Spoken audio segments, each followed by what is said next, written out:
All right, Survivor Series 1989. We are getting very, very, very, very close to the 90s. The date was November 23rd in the Rosemont Horizon in Rosemont, Illinois. At this point, that's honestly where they host most of these events, especially for WWF. They're always in Illinois. It, it really does seem that way. They love the Rosemont Horizon. Yeah.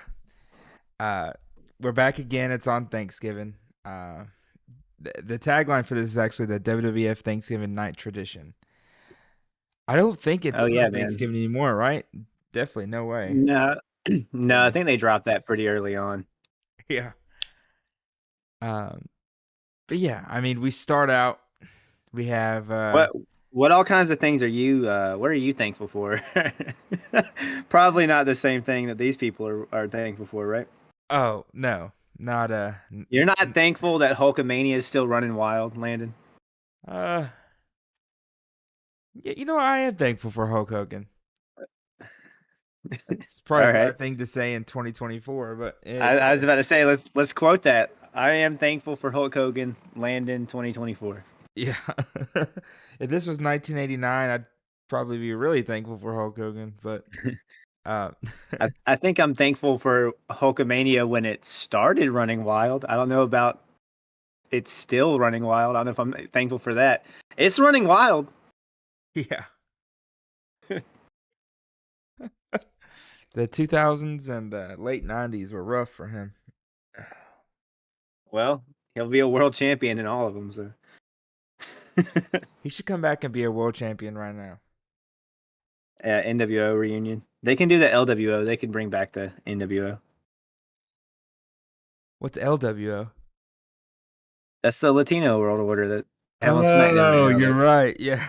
Yeah. That was an Yeah. old WCW stable that barely really had any time or effort put into it, and all of a sudden has just relaunched Yeah, Rey on modern Mysterio. day WWE. Whatever, dude. Yeah, Yeah, that's his group. Yeah. cool. Zelina Vega. And then the other two guys, I don't really Yeah, remember their names. But yeah, I mean, we have to start out, we have a bunch of wrestlers saying what they're thankful for. I wrote down about Rick probably half Rude's. of them. Did you? I just wrote that DiBiase's uh, thankful for being rich, and Rick Rude looks like he just got out of the shower. Yeah, he always looks greasy and sweaty or wet in some kind of fashion. I also love Boss Man's like gigantic ball and chain. I'm thankful for the justice I just served. Great times. But the ones I wrote down, Hulk Hogan, he kind of did the intro, saying that he's thankful for Hulkamania. Yeah, And the Ted, like you fact it's said, still running thankful wild, man. because he's rich and we're not. Jake, uh, he's thankful for Damien and the DDT. Demolition, Thank God. Thank you. they're thankful that they don't have to fight each other. Well, we had that this year, though. Remember that we started yeah, the year this way. yeah. Macho Man, he's thankful that he's the only one who's worthy. Hacksaw, glad he lives in the USA. Dino Bravo, thankful for the earthquake, and that's as far as I got. And I was like, God damn, we're gonna see everybody. Like, geez. They really did kind of go through half the roster. Like Mr. Perfect was there to be like, I'm thankful that I'm perfect. It's like, okay, we get it. The You're thankful that you're Bushwhackers. the thing that you are. Yeah, they almost kiss, almost like Bushwhackers. Bushwhackers were a wonderful addition to the show. They didn't really add much in terms of like the wrestling, but I enjoyed everything they did. What was good was I actually understood what the Bushwhackers were saying here, not later on in their interview, but they were talking about how they were thankful for the stuffing on Thanksgiving. So All right, that's on brand. I'll go with that. after that, we have we go to Jesse and Gorilla. They're They're back. still together, man. Thank God. Jesse, he was in a pilgrim outfit, and Gorilla makes the joke of Jesse the Pilgrim Ventura. I mean, you can't beat that nowadays. Every year he does this. I didn't take any notes on this, I guess. So I guess it wasn't weird enough. I just wrote down that Ventura has a really weird monologue, but I guess it wasn't weird enough for me to go back and like note it down because I didn't write anything and I don't remember it. But at least we get to kick it off to our first match. I didn't write any team names down. Do you Oh, I remember the wrote the team team names. names? The team names are great. Yeah, we this is the Enforcers versus the Dream Team. Yep. So the Enforcers, led by Captain Big Boss Man, has Bad News Brown, the model Rick Martel, Hell and yeah. the Honky Tonk Man. Dude, Fuck yeah, our hero's back. this fucking team was my favorite of the night. I actually think my favorite team it wasn't in this match. Like my favorite collection of people I think was the Rowdies or Roddy's Rowdies. But I did quite enjoy this particular group. And they were facing off against what team again? What was the Dream It's the Team? Dream Team. Led by Captain Dusty Rhodes. Oh, my bad. Managers with the other team, the Enforcers, Slick and Jimmy Hart. But yeah, it led by Dusty Rhodes, Red Rooster, Tito Santana, and Brutus the Barber Beefcake. Yeah, Burtis. Burtis is here. Standard Survivor Series rules: once you're pinned, DQ'd, or under the ref's discretion, is the only way you could be eliminated. One ref inside the ring, one outside, and we kick it off. Bad News Brown has to be the greatest wrestler of the '80s, right? Yeah, he's also the worst Survivor Series teammate of all time. Okay, so I'm trying to recall last Survivor Series, or it might have been the one before the first It was Survivor it Series. was last It year. was last year. He got into it with Greg Valentine. Yeah, because he accidentally sucker punched him in the middle of the ring, right? Oh man, imagine. Yeah. Would But suck if that happened again. what you think about this match? I wrote extensive notes. Like this took about half a page and a Yeah, little bit on the other one. yeah. I guess we can kind of go by eliminations. Yeah. We'll go up Um, to the first one. um. Let me find where I'm at here. I was First of all, I wrote that Boss Man looks like he just finished crying. I really don't know what was up with Boss Man, but he looked like he was just not having a great time. And remember last week where every tag match featured a moment where they would just stop fighting and they would stare at each other from across the ring. This happens like immediately in this match, and I start to kind of like lose my shit. But this happens a lot throughout the night. But I was just kind of like, I got to the point where I just hand waved it because it's Survivor Series, so it makes a little more sense, I guess. But goddamn, after last week, seeing a standoff, like not even 5 minutes into the show, crazy. Santana gives an arm drag to Big Boss Man, and it was really weird to see. Like I don't know if Boss Man was expecting it. But Dusty comes in, so there's a lot easier offense for Boss Man to take. Let's see. They did this thing where they like in every Survivor Series match before this, where they pass control around. Heel will beat on babyface and tag in a heel. That heel will get hit by the babyface. He will tag in another babyface to do his shit to the guy, and then he'll tag in another one. Shit like that over and over again. Uh, I guess so. Just everybody can get some shit in. It's like nothing looks bad or awful. It's just Survivor Series matches have this thing with me where like transitions are boring and they just consistently kind of like lack creativity. I feel like every Survivor Series match looks about the same until you get to the specific fuck shit that's making your finish happen or whatever, you know. Um, and Honky Tonk Man fighting off the Sunset Flip from Red Rooster, fucking brilliant. Where he's reaching for anything in this air that he can grab onto, but there's nothing there. Bad News Brown, not reaching out for tags, not trying to take part in shit. Awesome. And I noticed here in my notes that WrestleMania 5 was how long ago at this point? About 6-7 months. Okay. Rick Martel turned on Tito Santana 7 months ago, and this dude is still mad about it. Like he has not even tried to go on to different shit. He is still mad. But here we go. Martel reverses the O'Connor role and gets Santana. Yeah. So, I, So does 9 minutes 15 in for the first elimination. I know Rick Martel's underneath the new persona. Rick Martel looks completely different from 7 months ago. Rick Martel, does he not look different to you? Like I Yeah, did not he's recognize him at all. It I looks think like he's got like work done or something. He looked crazy different. he's probably put in some like, hardcore gym hours knowing he's got a singles push coming, but I think at this point it's just because he's had so much time to evolve away from Strikeforce that now you just notice him more. And he's also beating up Tito Santana, so you definitely notice him more. But I I mean, mean, like, yeah. I've been watching wrestling for years, so Rick Martel just looks like Rick Martel to me.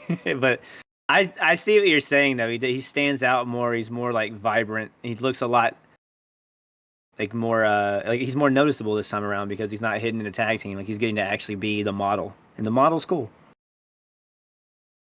Yeah, I don't know. It was I don't know. Yeah. I can't explain it. You kind of explained it probably better than I could. Yeah, maybe it's just because I hate Tito Santana and I just in my mind I'm just thinking like, wow, Rick Martel's so lucky that he's just way better than him. Uh, but some things I liked before the first one. Bad News Brown just refusing a tag in, don't want to get in the ring. He doesn't Um, want to be here. Like, why did they book him for this? I don't know. Did they not watch last year? I don't know. Uh, oh yeah, and then literally, I mean, you covered a bunch of the other things. Honky Tonk Man constantly going. I can't, or not Honky Tonk, but Jimmy Hart constantly going like, blah blah blah honky, blah blah blah. I can't understand the first couple words, but I can hear honky, and that's about it. Um, yeah, but this Yeah, it heel wasn't as clear team, as last show. like I mentioned, this heel team is the best team on the night. I would, dude, imagine they did a Survivor Series tournament style. Well, it's funny you should say it's not necessarily a tournament, but eventually they're gonna do this thing where it's called like I don't remember what it's called, but like everybody that survives their Survivor Series match is in a match at the end. Or it's like the ultimate survival match or something like that at the end. That's very cool, actually. Is it like We'll see. a We'll i- see. is it like a It might be battle 90 actually. royal or No, it can't be 90 because of the Undertaker. No, it's like they legitimately just put like all the survivors of every match in the same match at the very end. oh, Yeah, I think it is next year actually. shout out the Undertaker. Can't wait to see him. But yeah, so like you mentioned, Martel, he eliminates Tito, and then it cuts to like so Dusty Rhodes comes in, of course. It cuts to a woman in the audience wearing like a full-on Dusty Rhodes outfit. Did you see that? I was gonna ask if you noted this. I'm pretty sure this is Sapphire. I have zero idea who that is. It's just gonna be this woman that I guess she'll be like a manager for Dusty at some point, just like part of his character. Oh, She's like his cheerleader type. I wonder if that was her introduction in and like That's what I'm thinking because I noticed it immediately. I was like, oh shit, Sapphire. I was just like, man, he's got some And cool I even wrote, fans. we get a shot of Sapphire. So it better be, otherwise I'm gonna look stupid. uh, but yeah, Watch me have the name wrong, and it's like Cam, that's Emerald. Emerald, yeah, or Ruby, fucking do all the Yeah, Pokemons. yeah. That's sorry, Cam. That's Legends Arceus. That's not Sapphire. I'll go to the next one. So All right. basically, what we get is so Dusty comes in. Big Boss Man eventually comes in. He's fighting off the Rooster. Starts to bear hug him. Rooster trying to get out of this starts headbutting Big Boss Man after two headbutts. He's like, this shit ain't working. So then he just bites him. And so Yeah, and so Big Boss Man lets go, stumbles back, and accidentally tags in Bad News Brown. And Bad News like, I don't want to go in. yeah, Uh, yeah. He's immediately like, bro, come the fuck on, man. I don't do this shit. so I don't like any of you. the Red Rooster kind of does like the rope flip that the Hearts do a lot and flips them into the ring.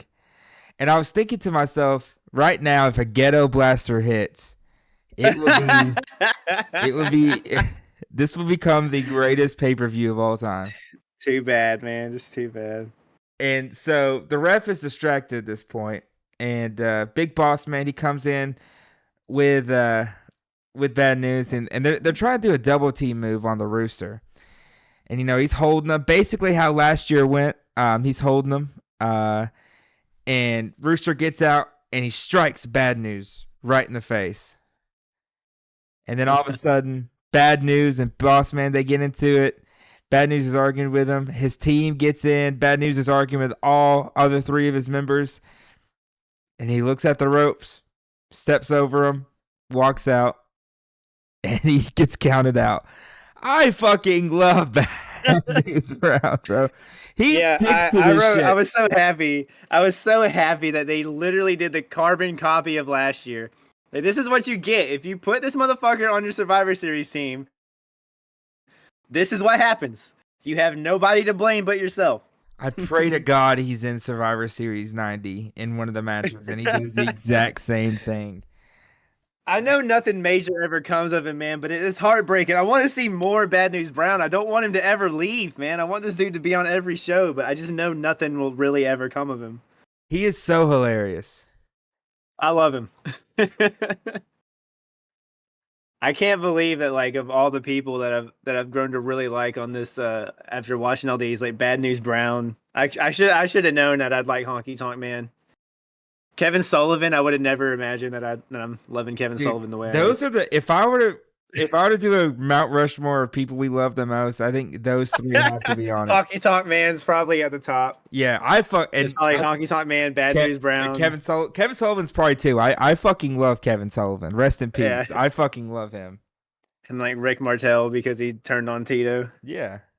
Heck yeah. The Four Horsemen, our Four Horsemen.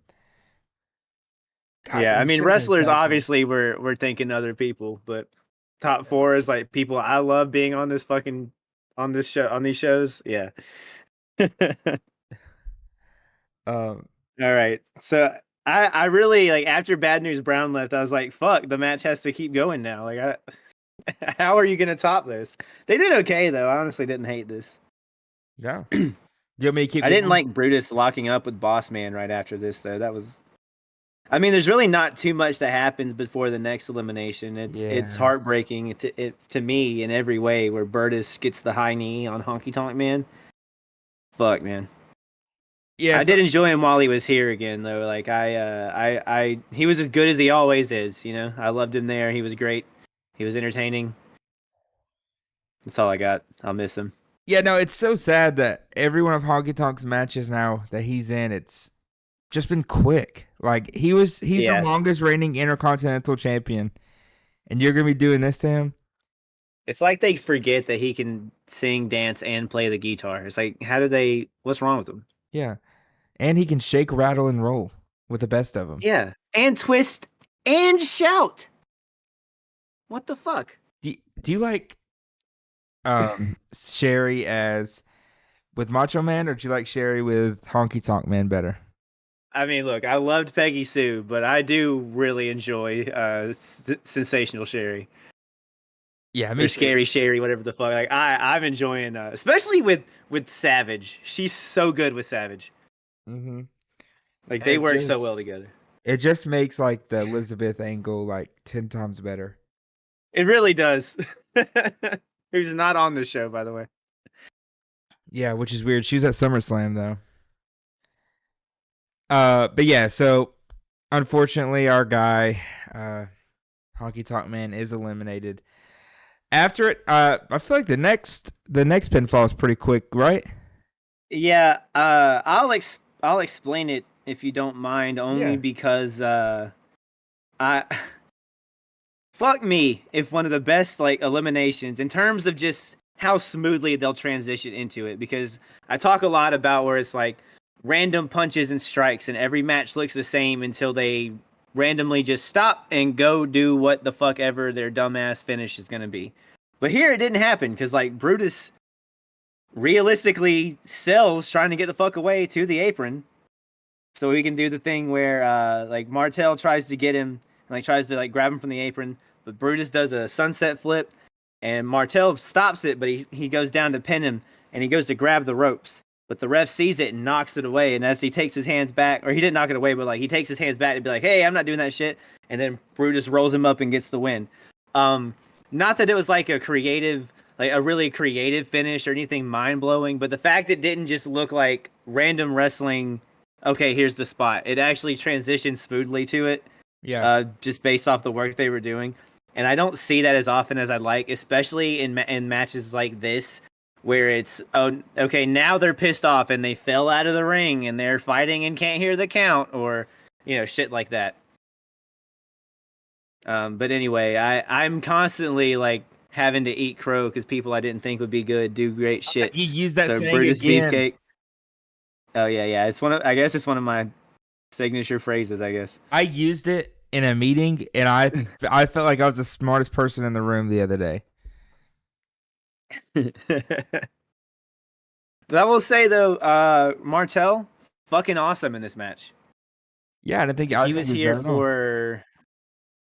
was here for 20 minutes, and it was a good 20 minutes. I like this is the best he's ever got to look because he's not in a tag team anymore. He's not in a tag team, and yes, it's a Survivor Series match, but he was acting as the model. He wasn't having a tag match as one half of Strikeforce. He was the model. And I liked him. I think he did really well. I enjoyed watching him. I can't wait to see more of him.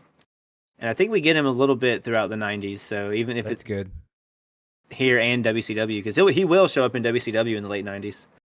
He's probably a mid-card warrior, and you got to respect the people who are. He's one of those that's like the workhorse. Like, that anybody can wrestle him, and he'll always be able to put on a good match. Like, that can eat up like 10 or 12 minutes if you need to. But sadly, after Martel is eliminated, it is down to a 3-against-1. Rooster and Dusty Rhodes and Brutus Beefcake are still left. Rooster, he's in there. He's against Boss Man. He gets a few punches in, and then he goes and he bounces off the ropes, and Boss Man kind of does like I don't know what. There's some kind of slam on him. And then, he's just Boss Man slam. Yeah, he's just too big for Rooster, and he pins him. 3-2-1. It was really cool because, like, Rooster kicks Boss Man, and Boss Man almost falls completely over before hitting the rope and bouncing right back to his feet to get the Boss Man slam. I thought that looked so crazy. Because Boss Man, like, he's a big dude, and this is another scenario where we got to see him as himself and not as half of the fucking Twin Towers and feuding with Hogan. We got to see Boss Man be Boss Man, and it was cool again. Wait a second. Is What? Akeem in this? He is, right? No. Akeem is not in any of the matches tonight? I don't remember seeing him. No, he's not here. I thought Jim Neidhart wasn't here after I saw Bret Hart on his own, and then he shows up later. the main event, Jim Neidhart. Yeah. Oh yeah, that's right. Yeah. But yeah. So now we're down to 2-against-1. Brutus, or what's his nickname? Brutus. It's Burtis and Dusty versus Big Boss Man. Quick tags in and out. They're doing very well. Boss Man. I didn't see a lot of sweat this time. I don't think he. Remember last time we saw Big Boss Man? He was sweating through his police outfit very bad. Like, yeah, now he's just wet and looks like he's crying. Yeah. And Dusty. It's mostly just Dusty in the ring. Dusty actually hits a running cross like body block on him. I can't believe that was what Dusty did. He pins him with a fucking running crossbody. And Bossman is eliminated. So the survivors that we have are Dusty Rhodes and Brutus Beefcake. But, Cameron, mostly you would think it's over, right? Nah, fuck that shit. There's still justice to be served, goddammit. Bossman, after the match, uses a nightstick and is hitting everyone. He is, whoever the fuck's in his way. He then gets out his handcuffs Dusty to the ropes. The person who's in control of this bell, man, would not shut the fuck up with it. He when kept they were asking ringing for the help, and bell, it never ringing, came. ringing, ringing, and then finally, a guy who's probably gonna kill someone with these clippers one day gets them out of the bag and runs into the ring. Brutus has the hedge clippers, and Bossman Yeah. sees it and he's running away. Thank God the cop didn't pull out a fucking gun because that would have sucked. Yeah, what are you gonna do when you have fucking clippers I mean, versus a gun? he came. Yeah, but I say he came at him with clippers, bro. He didn't leave him much choice, and it's right there on camera. Everybody saw it. And so they cut to backstage, and you have Bossman and his team. Uh, and Bossman's like, he's like, Dusty is the prisoner, and justice just got served on him. Um, I love he says he's his prisoner, but he literally just left him in the ring. Like he didn't take him into custody or any of that shit like he would a prisoner. But whatever. I get it. He's being a cop and doing the cop promo. I thought it was actually great. Boss Man looked fucking crazy when he was giving this promo. A lot of good energy to it, especially given that it's fucking post match. I got a bunch of my friends the other day to download WWE 2K24 because it's free, and Oh yeah. I was using the Boss Man, and they were all just like, "Who the fuck is that guy?" And I'm just like, "You Don't don't worry even about know, man. You don't even know." it. Imagine a Wait till he's cop. in a security guard outfit, bro. Oh, he upgrades. Oh, I can't wait for that. He's gonna be Dude, like yeah, he Paul goes from Blart. like the Paul Blart, yeah, he goes from like Paul Blart to like I don't know, like prehistoric Shield almost, like the Shield forefather. He gets some like badass, really dark sunglasses too. That's He drops crazy. a lot of weight, That hey, I can't wait to see that actually. I want to see what like a slimmed up Boss Man like. dude. Boss Man is one of my favorite characters of all time. Just for He the, stays in WWF throughout. he'll go to WCW for a little bit in the mid '90s, and then he'll come back around '98, I think. Okay. So Like he'll be like he fights Hogan on the very first Nitro. So really, that's actually pretty yeah, cool. When do the normal TV uh spots happen? Like when does Raw start? Do you I, know? Raw starts in '93 in like 93. January. Yeah, and then SmackDown starts in '99. They'll have various other shows like Heat and Shotgun Saturday Night here and there that kind of drop in and out. And then WCW has Nitro in '95. Hey, Yeah. Triple H, I know you're listening. Yeah, we know you're listening, motherfucker.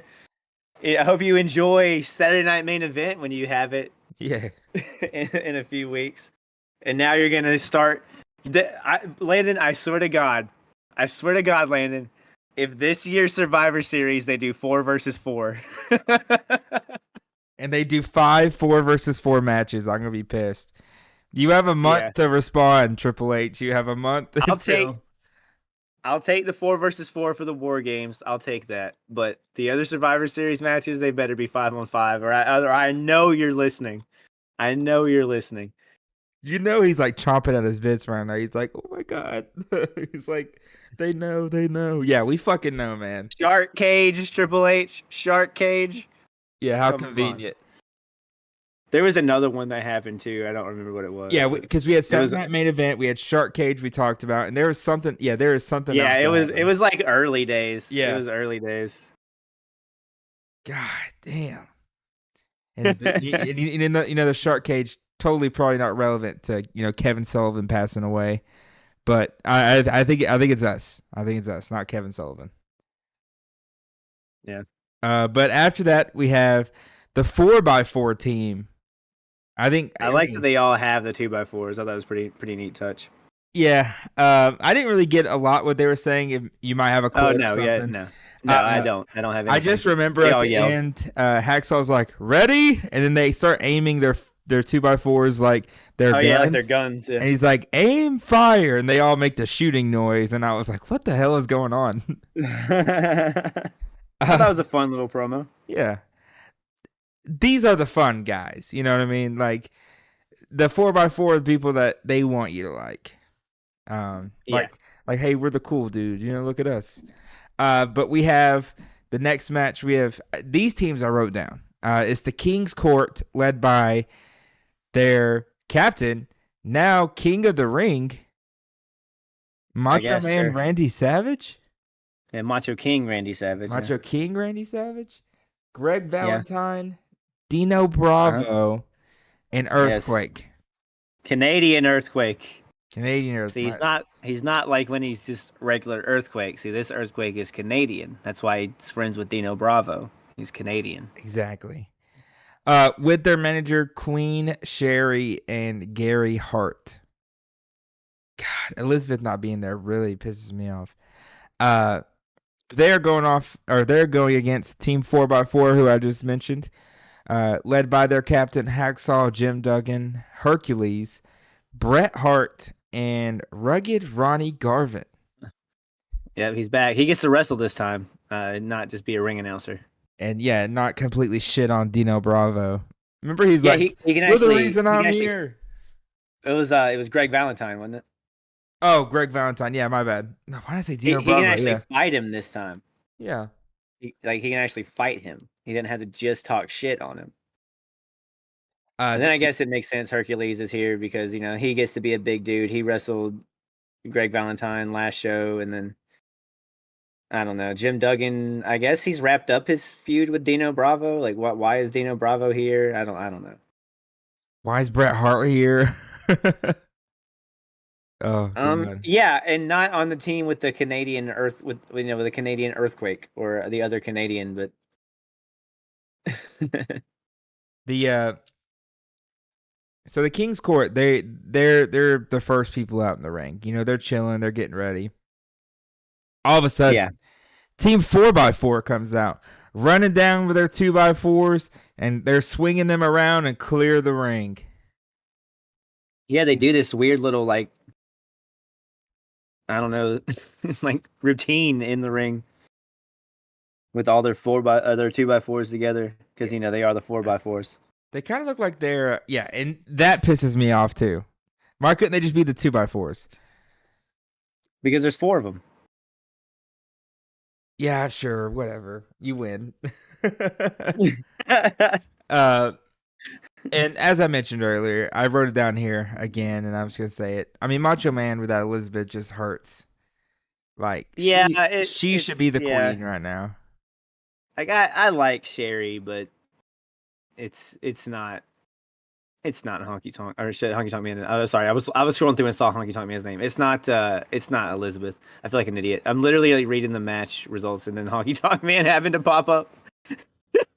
That's I said his name. I miss him so much that I'm trying to place him in place of Elizabeth, who also isn't in this match. Honky Tonk Man should dress up as Queen Jerry for a night. I think that'd be funny. Uh, Yeah. but yeah, you want to start it out for us? I mean, sure. Let's see. So the way they start is Duggan just goes and grabs Savage and throws him into Hercules. Uh, well, we'll fast forward a Absolutely bit. They get to oh, good. picks him up above his head. Yeah, it just kind of throws him in there. Yeah. Crazy. I mean, Duggan is supposed to be like a strong dude, so Yeah. I guess I'll take. I mean, it works, and it's not like Savage is gigantic. They work over the arm of Valentine for a little while. Some pretty good stuff there. Um, Kind of weird that Garvin gets Valentine in the sleeper and lets Valentine just walk over in the sleeper and get a tag into the heel corner. So when he gets cut off, he fucking deserves it. But it doesn't matter because we're at that stage of the Survivor Series match, so he can just tag right out. Earthquake comes in and he starts quaking. He does that. He just sits on Hercules It's very awkward. and fucking pins him. Yeah. Hercules. This guy is supposed to be fucking strong as shit. Lets a big dude sit on his chest and just fucking pin him. At 3 minutes and 57 seconds, dude. Wasn't this guy ripping down the gates of Olympus with his fucking Yeah, chains? by the chains, bro. He was swinging that fucking chain around that took up like half of the arena. And now he gets one Canadian earthquake and he's down? Okay. Yeah. Oh, that's all I got for Sounds that. like yeah, that sounds like someone's on the way out, bro. Yeah, for real. Uh, next, You go ahead, you go ahead. yeah, You got next, you going? All right. yeah, so it's a 4-3 advantage for the heels with Earthquake being left. Hacksaw comes in. He's using the ropes. He can't knock down Earthquake. Yeah. So basically, what Until happens is Bret Hart comes into the ring, and they kind of high low him. Bret gets on his hands and knees, and yeah. he goes for it one more time, and he falls down finally. Um, Nah, I thought it was a fun little moment there. I thought yeah. that was nice. The heels then they take advantage. They got Ronnie Garvin in the ring now, quick tagging in and out, and then all of a sudden you have Greg Valentine and Garvin. Garvin's like, enough of this shit. I'm done with this. I'm not gonna get beat up anymore. So now they're doing a chop off. It's Greg and Garvin. They're doing a chop off into the ring. Hacksaw tags himself in and clotheslines the hammer, and Hacksaw pins and eliminates Greg. It's back to a tie, 3-3. Yep. That's that's pretty much all I had as well. I didn't really have anything more to add to that. Yeah. Very well done. Here, I'm gonna go one more because I just had that oh Valentine did the thing where he has the shin guard on, and he like turns it around when he goes for the figure four. yeah. And I I thought don't that was a nice understand that. little moment. He when the way you do the figure four, like that shin guard is going to be resting against their shin if it's spun around on yours, Oh, and it's going to okay. hurt like fuck when you have him in the figure four. It's just something to make his figure four different than I don't know Ric Flair's. Yeah. Yeah, they're like, But hey, like that. Oh, good. this guy does it way better and cooler than you, and people Yeah, know he's him for also a doing much it. bigger star, Yeah, and he so also looks like 40 years younger than you. yeah, and so you got to do something different, man. Yeah, but that getting reversed and a little near fall for almost getting Valentine out, that was a pretty cool little moment. Even Yeah. though like Valentine got eliminated anyway, but I thought it was a cool little spot they put in. Uh, All right, that's it. I'm good. this next bit though, I gotta give someone flowers when they deserve flowers. Savage comes into this match, and he is quick, fast, lightning speed Savage. He is so aggressive on Duggan right here. He is beating the shit out of him. He sent him like throat first onto the top rope. He's fucking, he's hitting off the ropes. He's just beating the living fuck out of him. And then he tags in Earthquake. Um, Earthquake, sorry for Earthquake comes in, and basically he of course went for a big elbow on Duggan, missed because Hacksaw moved, and then Garvin comes in. He's getting some chops, headbutt. Ronnie Garvin. What's the other guy's name in WCW that's also a Garvin? I made a joke like they were Oh, cousins. dude, was it Ronnie? Or no, this is No, this Ronnie. is Fuck, Ronnie. it's no, is it Jimmy? Jimmy Garvin. I think you're right. Yeah. Um. Yeah. I mean, they have to be family friends or something. Uh. Garvin then goes for a submission on Bravo. So Dino basically gouges his eyes out.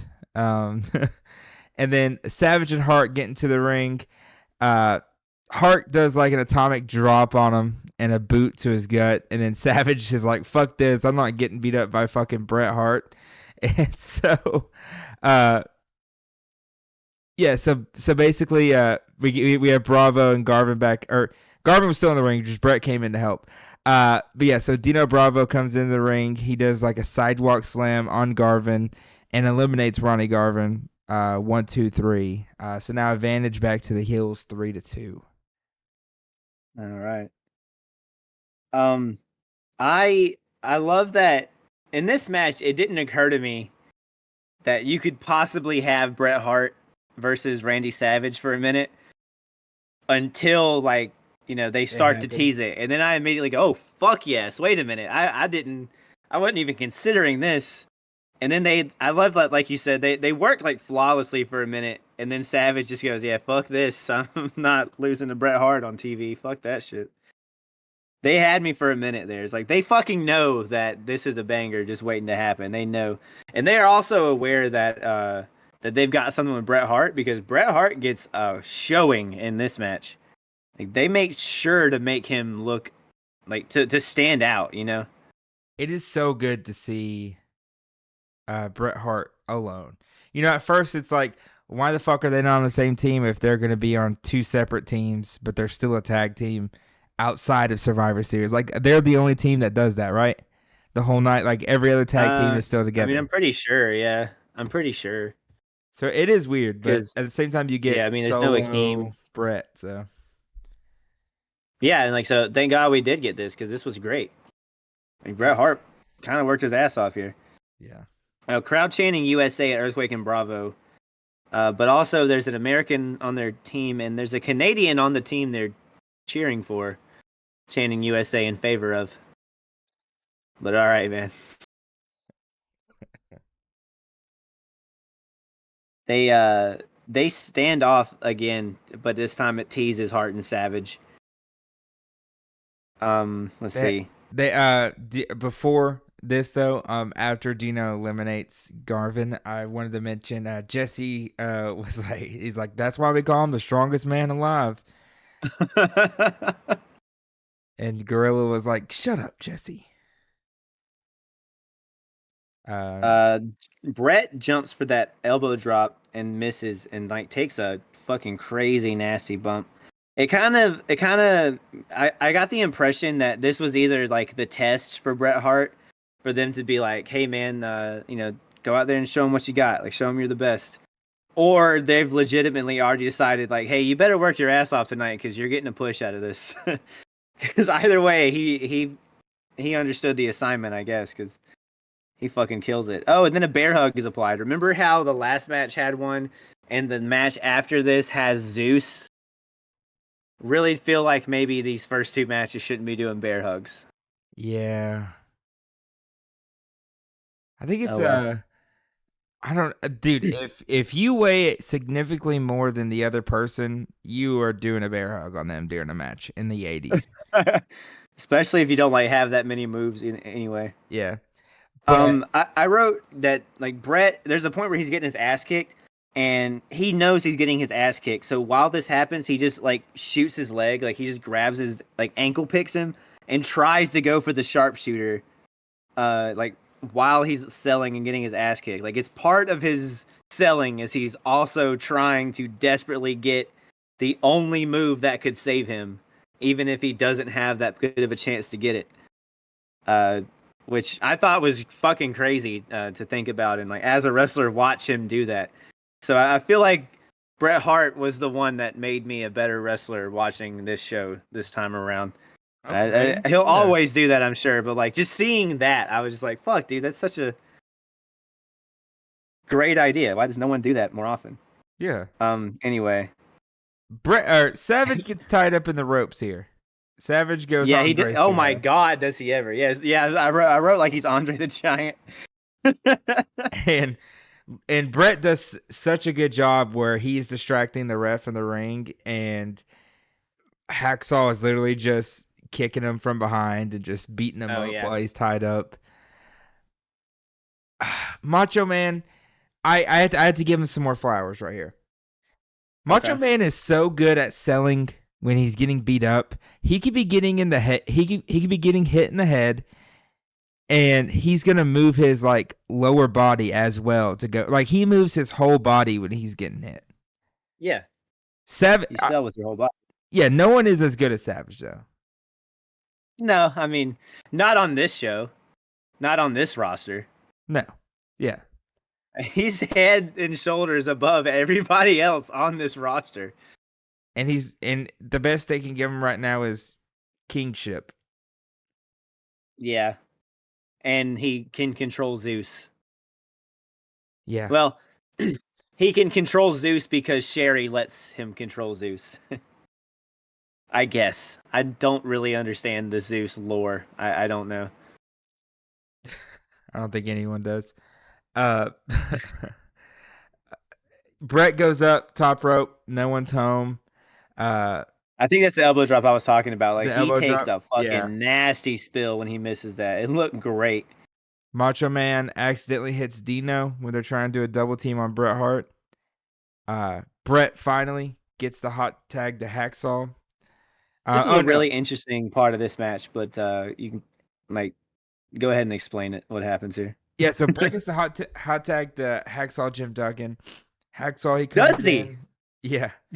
Uh Doug is tagged in. Body slam on Savage. And then Hart gets tagged in again. He missed a charge on the corner against Dino Bravo. And Hart's shoulders were like hitting the ring post and Bravo with a shoulder breaker basically. Savage is tagged Yeah. in. He went up top, hit his beautiful, beautiful, beautiful, beautiful, beautiful, beautiful elbow drop, and he eliminates Bret Hart. 1, 2, 3. He's out. We have a 3-on-1 situation here. Yeah. So right before here at the end, or right before Bret Hart's run was over here, he gets the tag to Duggan. Duggan gets, going for a second, but immediately kind of gets taken down.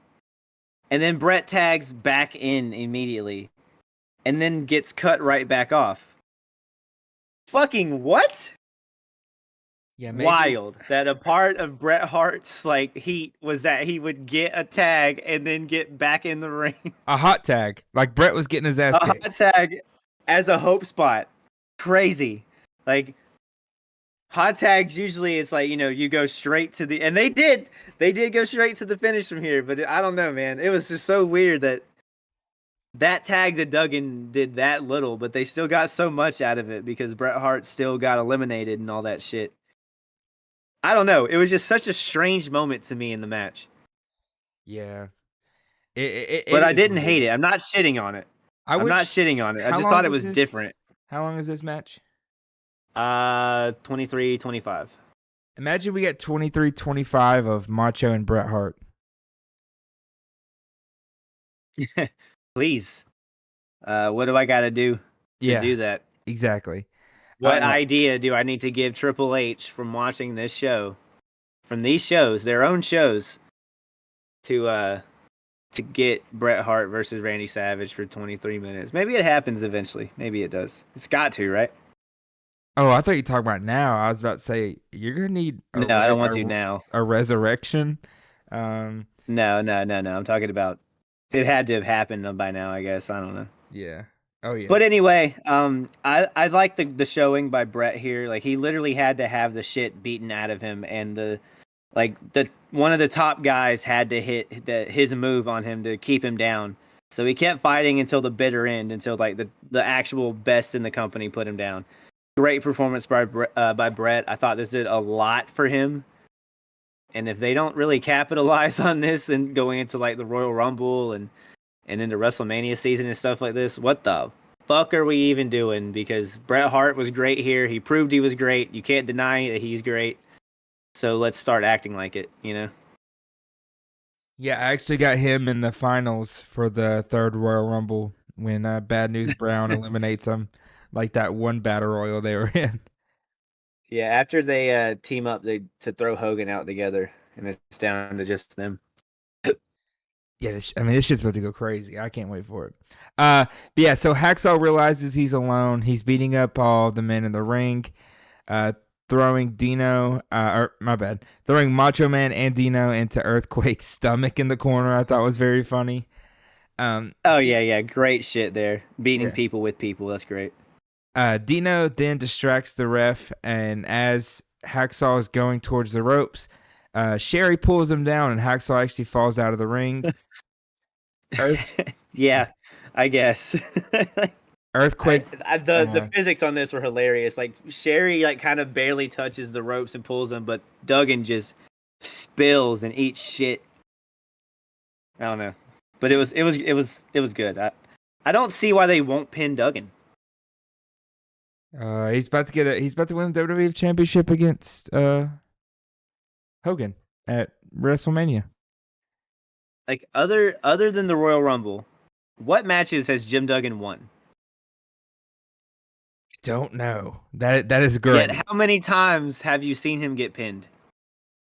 I've seen him get count out a lot. A lot of double countouts, a lot of double disqualifications, but never pinned. Duggan's never lost, except Mr. here. Mr. Perfect. Yeah, uh what the fuck? yeah, He just Earthquake. no perfect wins. Yeah, that's true. Earthquake hits Duggan outside the ring, and Duggan gets kind of counted out, and King's Court wins. But it's not over there because, like every other match, Hacksaw is going to come in with his 2x4. He starts hitting on all of them, and they eventually leave the ring and run away from Hacksaw. Yeah, I thought this was kind of long, but I didn't think it was necessarily bad. Everyone was doing pretty good work. Hart is awesome. I really hope that we get to see him doing singles stuff sooner rather than later. Though I don't want to like celebrate any hard times that Jim Neidhart's going to come into. I just want to watch Bret Hart wrestle. Um, A lot. Heels just kind of like destroying the baby faces here was kind of a neat change of pace. And it's Savage, so he should be able to just win shit like this, you know. Um, Speaking of Savage, here's his fucking brother's dumbass gimmick about being smart or something stupid. Um, I think I texted you over the week. I think you could be the genius for Halloween, dude. I really could. I got a couple cap and gowns, high school, Yeah, college. Definitely could yeah. pull it off. I just You definitely if you put some effort into it, you can have that like smug tone reading a poem. I can just literally make poems about everything. Yeah. Yeah, no, I like it. I'm with it. Uh, Then I'll be Mr. Perfect for Halloween, and we'll go out together. We'll go yeah, trick or treat. yeah. Uh, so the next match. Oh, wait, before that, we actually have a Mean Gene interview. He's talking to the doctors about how it's looking for Dusty Rhodes, and you just hear the doctors like yelling in the background. So nothing really too much there. But our next match, I didn't write down the team name, so unless you know 'em, let me know. Oh, I got you. It's What the $1 million team. the million who is captained by Ted DiBiase. Zeus is back. Hmm. Zeus. Yeah, he's back. Oh God. He's back. And the Warlord and Barbarian, Powers of Pain, versus The Hulkamaniacs. yeah, who you'd never guess it, but they're captained by Hulk Hogan with Jake Roberts and Demolition. Yeah, there's also a fifth member of the Hulkamaniacs. His name is whichever fucking Hebner this referee was. And boy, does he clear, like, does he just clean house, dude? Yeah. This referee takes out, like, everybody for Hulk Hogan. Yeah. Also, first of all, why the fuck is this not the main event match? I asked myself the same question, but I'll be honest, I liked the main event being what it was. But it was so weird knowing that seeing Hulk Hogan was on third. Yeah, not in my Very 23 strange. years of life would I would ever thought Hulk Hogan would go on third on a pay per view, which is just crazy to me. Not not on a show he's the champion of. Yeah. Um. Also, I gotta. So when we cut to the ring, the DiBiase team is already there, and next you have like Demolition comes out. Jake Roberts comes out, and then just Hogan's intro. Hogan's intro will never get old to me. I fucking love his theme song. It is great. I loved it when I first like heard it. It's kind of just now become like I don't know. I just expect it now when I think of Hulk Hogan. So I don't know. It's ingrained in my memory. I love I'm it, a real but what? American. Yeah, but I don't feel the need to air guitar with it anymore. That wore off a few years ago. Um. But So I'm not gonna deny how great it is though. so yeah, we have Team Ted DiBiase not letting the Hulkamaniacs in the ring. So Jake's like, "Fuck it, I'm gonna go in. I'm gonna get Damien, and I'm just gonna I know what to grab do. him. The way that, and I know, however I'm gonna phrase this is just sounding weird, probably, but Jake grabs Damien by the head, and he's just like, bringing him Yeah, around, and Jake just starts yeah. like smacking the head of the snake. Well, you got to get them riled up and pissed off. You got to get them fucking aggressive. I guess. I guess. Does Animal Planet exist yet Probably in not, but 1989? Yeah, probably not. the best part about this is everyone leaves the ring, and Zeus, he doesn't know when to leave, so he like looks around and makes sure everyone's leaving, and then he jumps out of the ring. Oh, dude, Zeus is hilarious. Zeus is like a fever dream, and I'm gonna forget about him, and when we get Yeah, to like 91, and you're gonna say like Zeus, and then all of a sudden, he's gonna pop in my head, and I'm like, remember that guy who was yeah. in It's that all movie gonna with Hogan? it's all gonna rush back to you at once. Yeah. And so we have a face off of all the people in the ring. Uh, Oh, do we ever?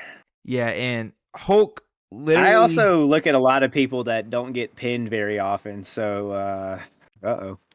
yeah, Hulk literally spits on Zeus's face before the match starts.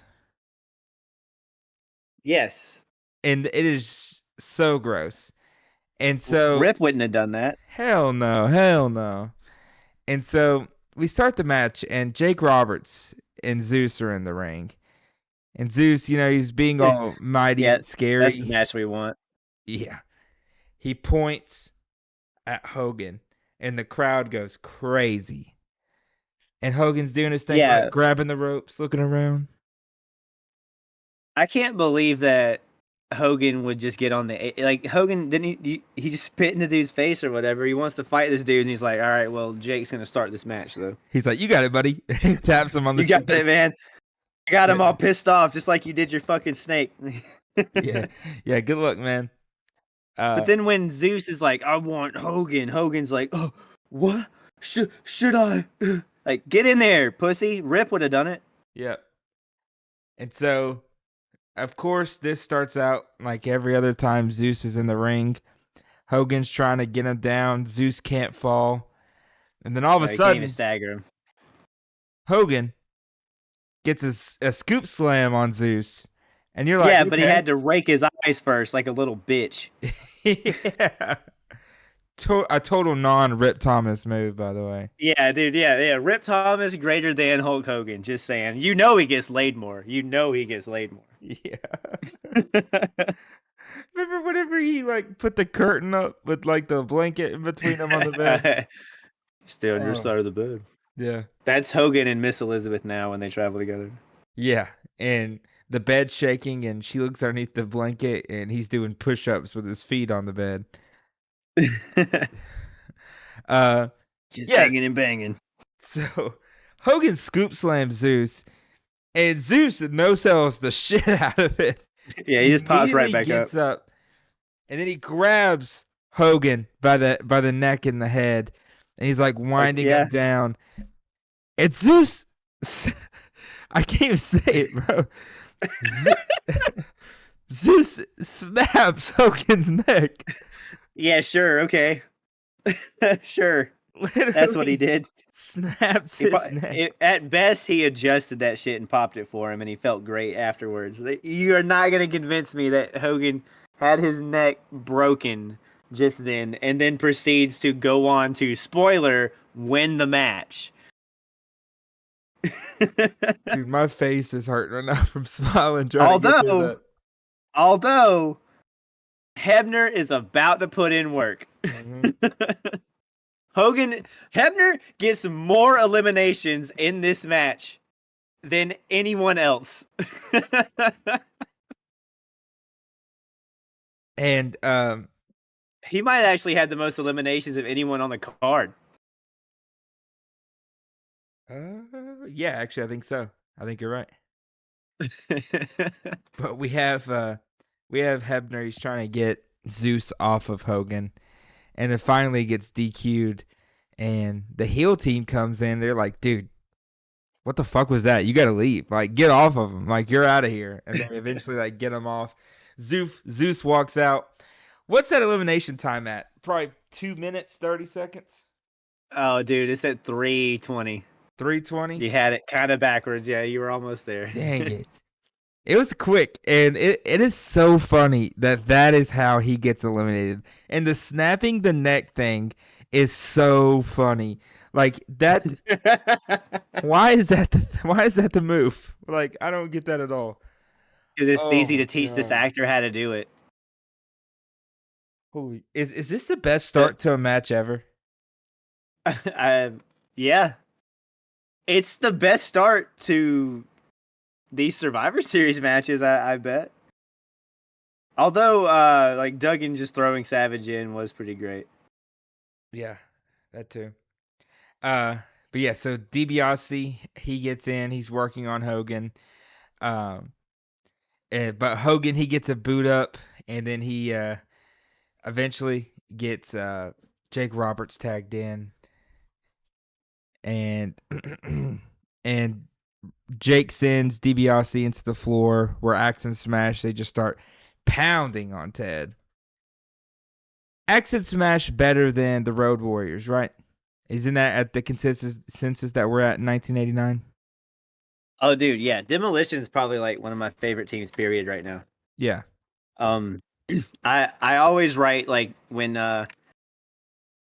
every time every match is like they come in and they just go bam bam bam bam bam, just keep punching the dude over and over, same speed. I always write Smash comes in and starts smashing, Axe comes in also starts smashing.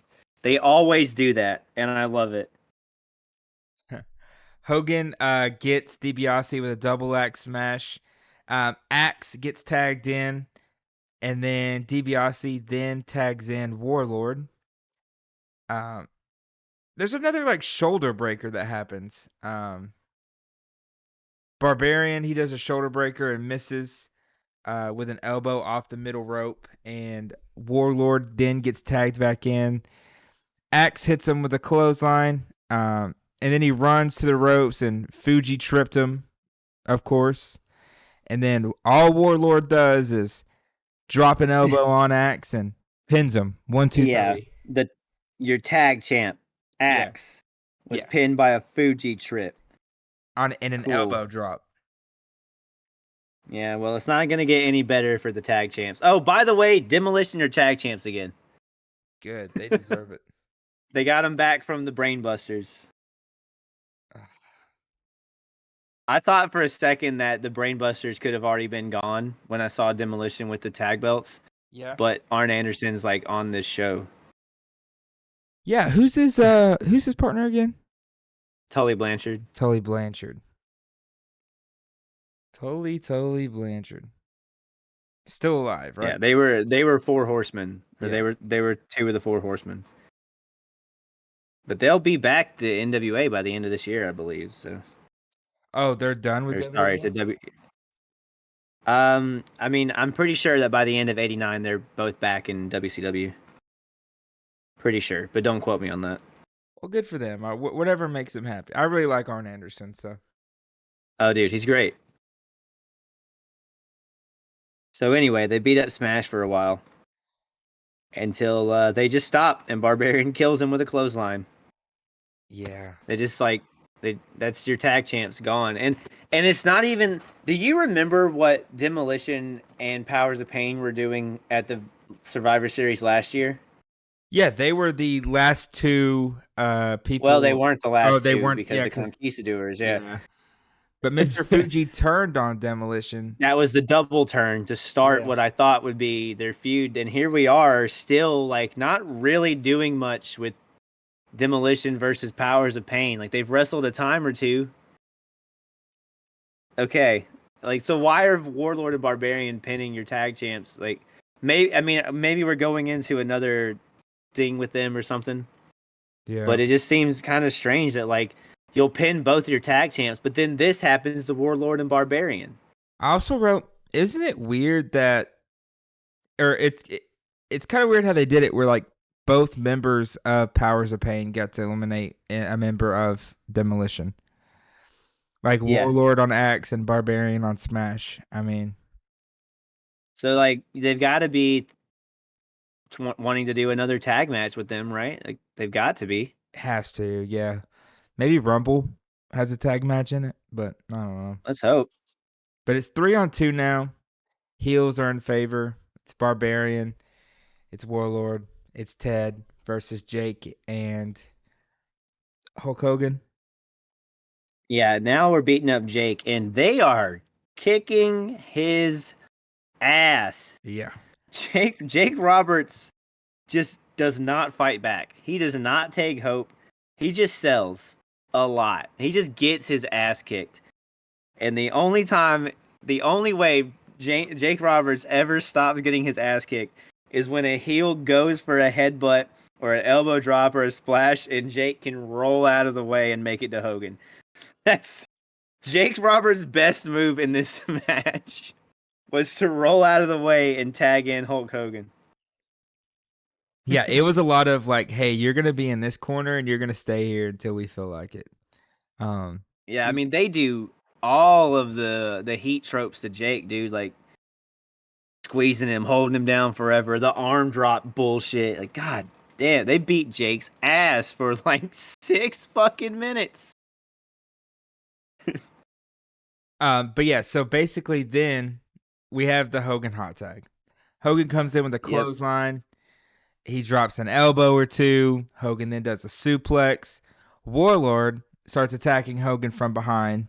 The ref, he's distracted. He's not looking at the time. Hogan comes back, double clothesline on the Powers of Pain. Barbarian then picked up Hogan. Warlord goes to the top of the ropes and then do a fucking spike pile driver on Hulk Hogan. And and Hebner, he looks at it and he's like, "What the fuck is this?" And he disqualifies both Powers of Pain members, Both of them. not just one. Both of them. He goes, "Yo, Hogan, here's the match, man." This dude feels really bad about the main event. Yeah, he's like, "You should have been there, man. I don't know why we're doing this to you." You should have never lost the belt, dude. I'm sorry. And what's funny is like you mentioned the Hebner stuff. Jesse right here, he's like, "Of course, Earl Hebner again, saving Hogan. What's new?" Well, yeah. I mean, in this match, it definitely was. Well, it was what was happening because this says Sole Survivor Hulk Hogan, where I know for damn sure that Hogan and Earl Hebner were the two surviving members of the Hulkamaniacs. Yeah, Like I know for damn sure. yeah, they're in the match at the end of the night. Yeah, he got the most eliminations out of everybody, dude. Yeah, Like nobody DiBiase, eliminated anyone more. he has 3 right now. than Yeah, Earl. literally 3 out of the 4 members on the team have been DQ'd. And no one else in the rest of the night is gonna get that many eliminations. No. Um, and so DiBiase comes in. He puts Hogan in his $1 million sleeper hold. As if Hogan's gonna lose to a fucking submission. Yeah. And then Hogan, he fights out of it. Especially when fucking Jake Roberts hits DiBiase in the back with his knee. And Jesse's like, "Why wasn't Jake eliminated? Why wasn't he DQ'd?" Of course, Earl Valid Hebner. point. Yeah. Hogan then sent DiBiase back into the turnbuckle. He punches him in the guts. He then tags in Jake Roberts. He did like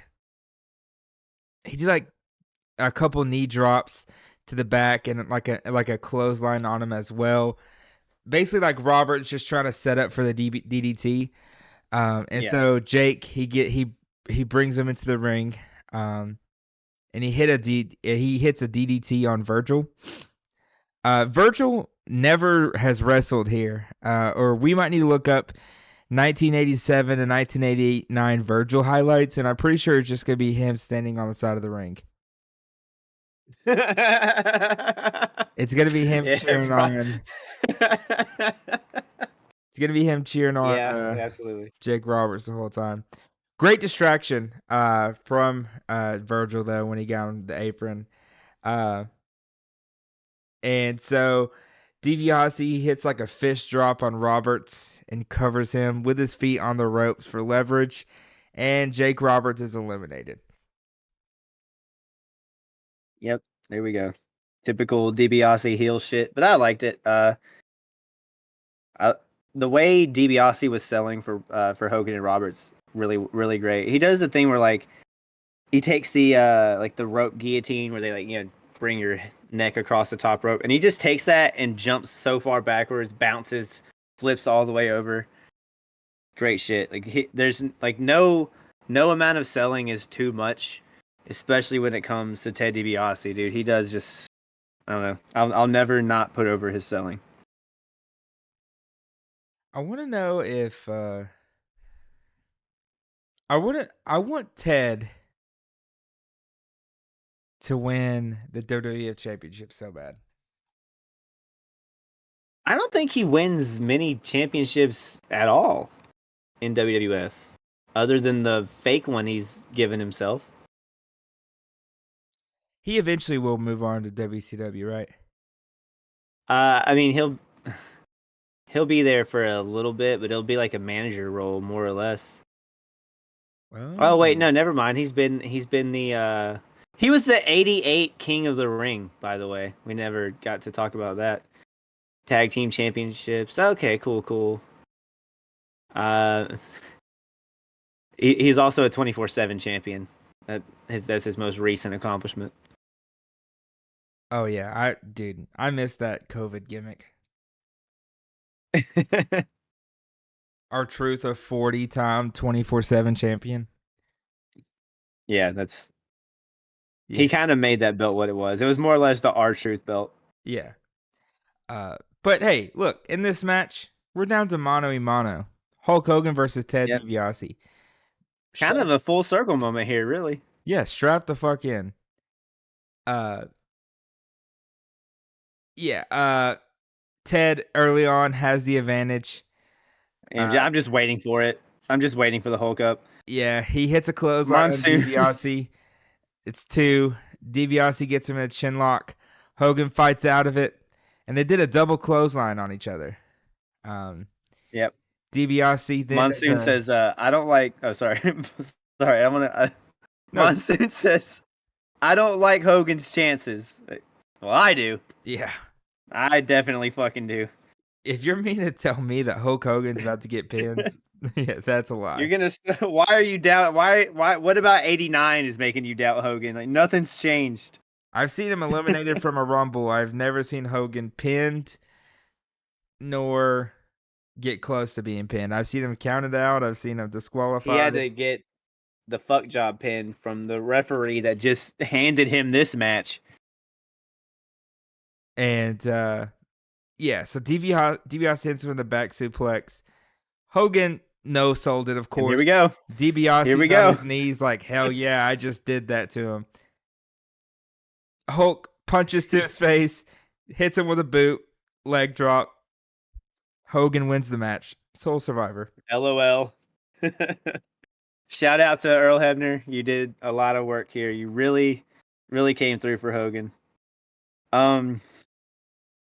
It was a Survivor Series match. The 3 DQs did take me out of it. I Worst match can't of the night. believe that. Worst match of the night. I agree. I agree. But I didn't hate it though. I mean, whatever. They did nothing with Zeus. They did nothing to promote that no holds barred match. Like I forgot it was a fucking thing until the very end of it, and they're like, "Oh, no holds barred, the movie, the match, or whatever the fuck." Um, the champions both getting pinned, but their most logical challengers coming out of this were DQ'd for beating a guy's ass too much. I'm ready for the next era. I really did like the Hogan shit at first, but like, dude, I'm ever since WrestleMania 5, I'm tired of it. It's repetitive. I'm ready for the next era. I'm ready for the next big baby face. So Bret Hart, please save my goddamn life sometime soon. Yeah, Please, buddy. I need something bad right now. I just need a new flavor. It's not even like It's good gum, you know. It's like Bubblicious. Like Hogan is Bubblicious. It's good gum and it lasts a while, but that flavor wore out a little while back. It's just the bubbles are still really fucking exciting. It's the only reason I'm still chewing it. But I really would like a new piece of gum. But I'll take this over no gum, I guess. But Uh, if I swallow this gum, Landon, I have to deal with this shit for another 7 years, and I can't do it. So keep chewing this gum until I find new gum. af- after, sorry, I can't get over that. Uh, the gum and the snapping of the neck and Zeus getting eliminated in 3 minutes. I mean, I don't know, man. But after the match, we meet back up with Hulk Hogan and oh, my bad, not yet. It's It's taking about as many tries right now for you to go to Sean Mooney as it did Monsoon. Yeah, it's Macho Man and Zeus. They're talking about their match against Hogan and Brutus in the steel cage. Sherry, I think's there with her cauldron, right?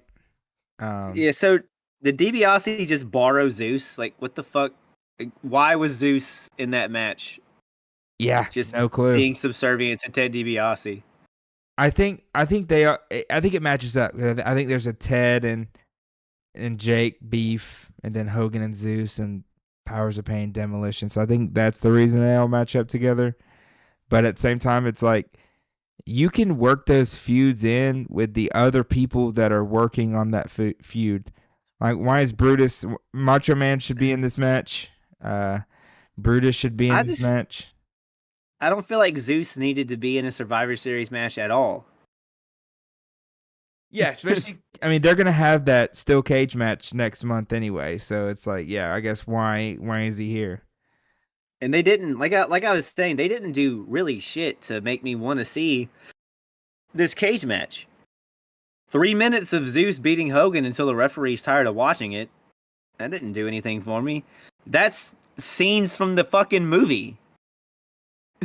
Except the movie was better. Yeah, I would rather sit through another viewing of But No One it's Holds Barred okay than that. because they're gonna redeem themselves So very soon.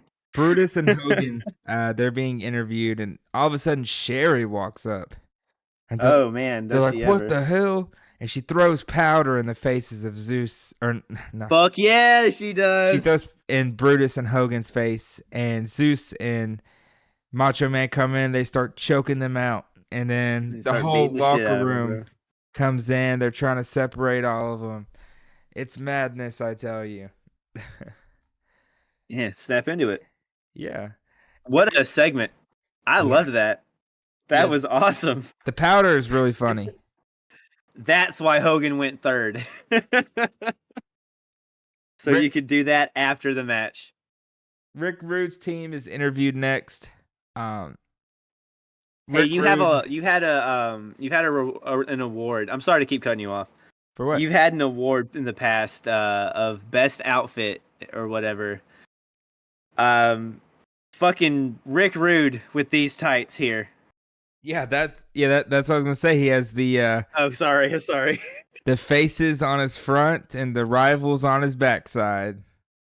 Next to a big tombstone. Yeah, them on the tombstones is really good.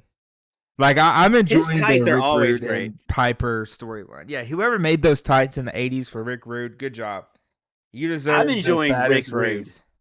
Me too. I love Rick Rude a lot.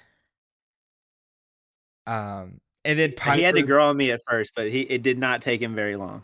No, I mean, especially when he won the IC championship. I mean, he did the what was it? The body That pose competition. down, The dude. pose That down. pose down. If I could pinpoint, I think that's when yeah, he won me over. yeah. If I could pinpoint when I started liking Rude was that. Well, I mean, he did have like the look on his face when he came out with the tights of Jake Roberts' wife. That was pretty good. Rick Rude had a match with Steamboat, right?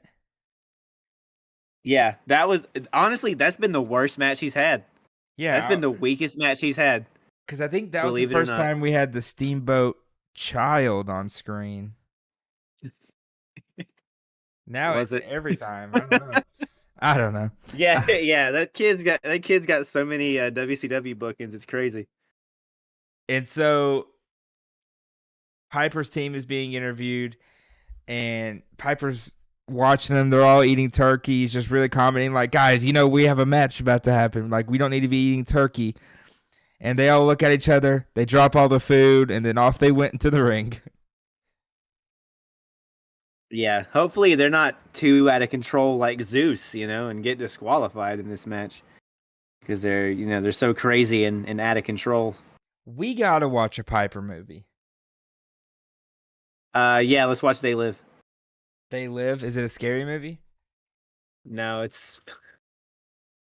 They Live is it's like it's the one where if he has the glasses, he can see who are or are not aliens or some shit like that. All right. Yeah, we'll watch it. We'll pick. I don't know. We'll do it right before WrestleMania. How does that sound? Yeah, well, I'm trying to find out when They Live came out. November 4th, 1988. Ah, we've already missed it. Damn.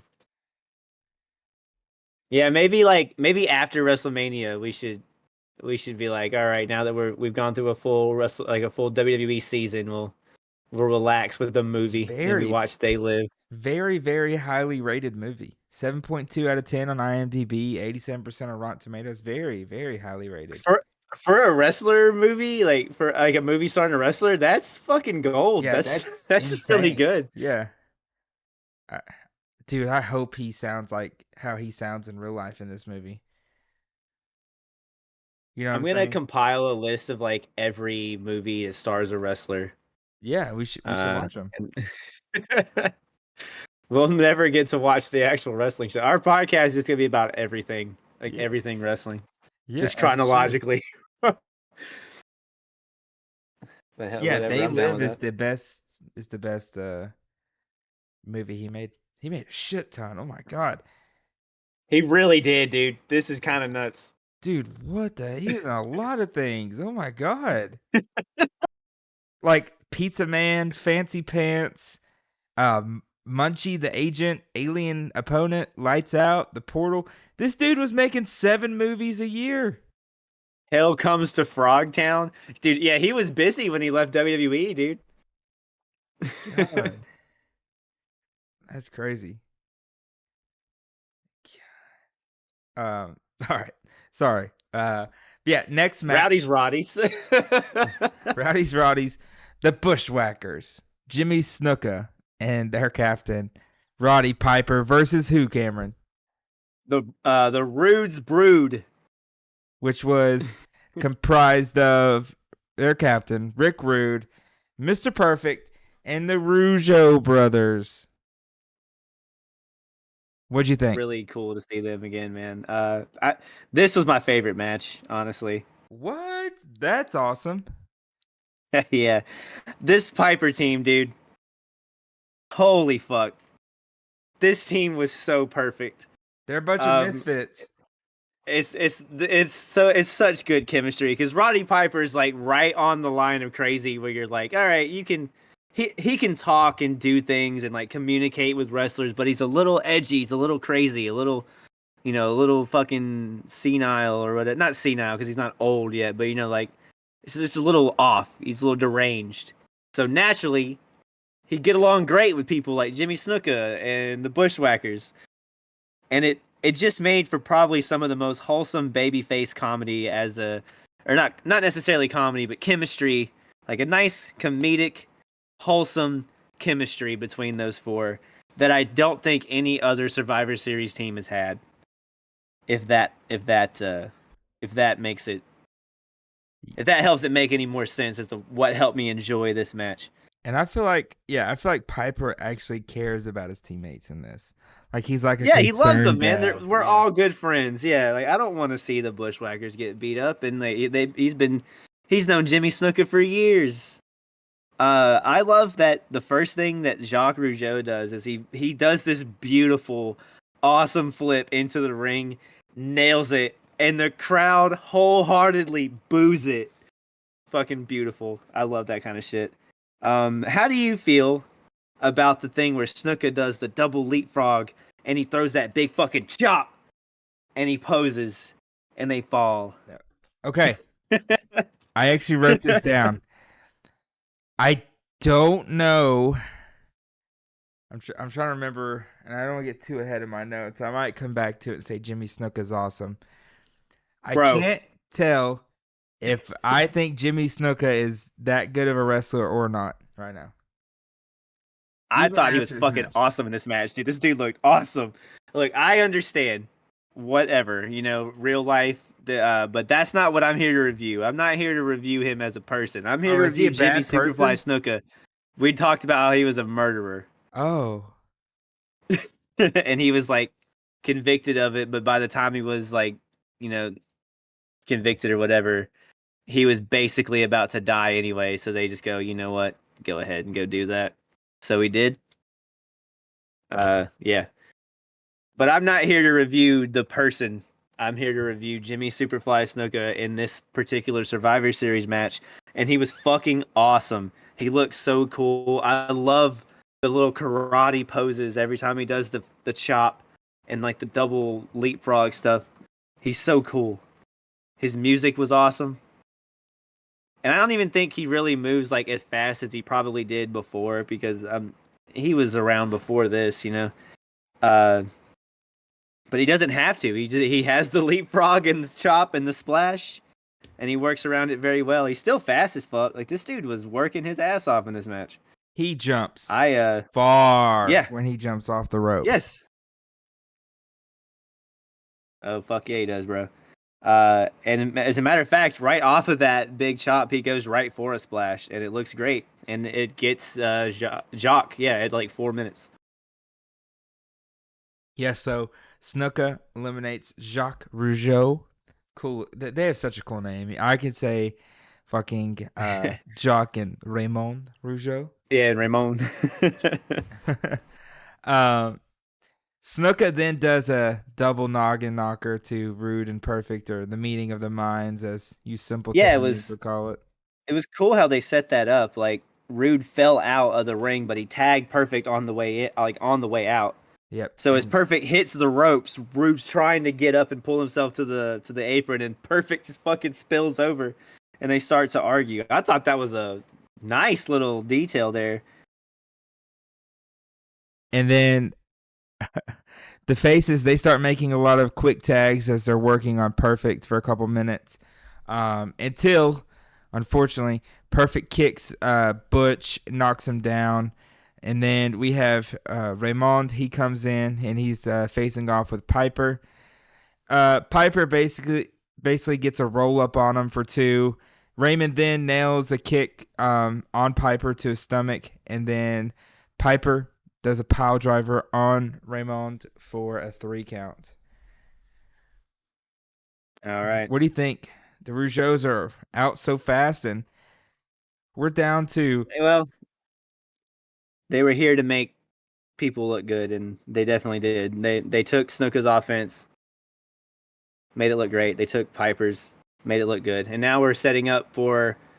You can have these two go out and then have Perfect and Rude look good taking out the rest of the four by themselves. Or is it 4-2? Yeah, we're getting down to 4-2. Already, yeah. Like the Rougeaus did everything they needed to in this match. They were great. Mm, I agree. And also, I'm thinking to myself, like, are they about to make Mr. Perfect lose his first match? That's what I was thinking the whole time. It's like it's a 4 against 2. Piper's on the other side. Like, how do they work around this? By golly, do they? So yeah, it's a 4-on-2. Uh, Rude and Perfect versus the Bushwhackers, Snuka and Piper still. Uh, Piper Piper does a slingshot that sends Perfect into the turnbuckle, and then Perfect does like the over the top sell. Um, and then you get Butch. He comes in. He works on Perfect for a little bit. I forgot to mention earlier. I didn't.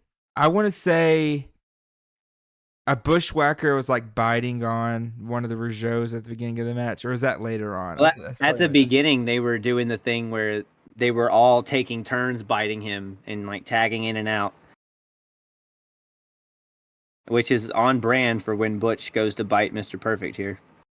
You're right.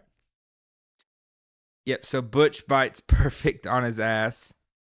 Uh, Yep. that has to be so awkward. Perfect then does a roll up, another roll up pin on Butch, and The O'Connor roll yep. specifically. And Butch is eliminated by Mr. Perfect. Isn't that so sad?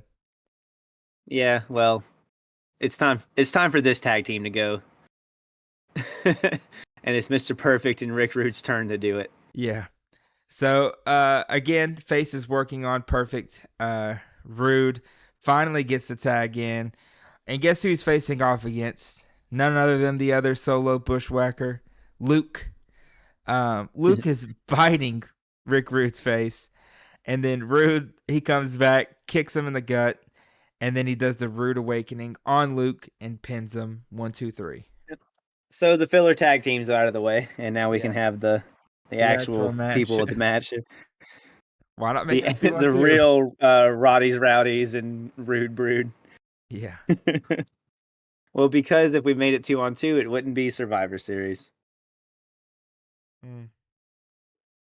There's this I don't like is around here. Snuka kicks out and Perfect like goes flying off of him, but he lands like with his crotch like on the back of the ref's head.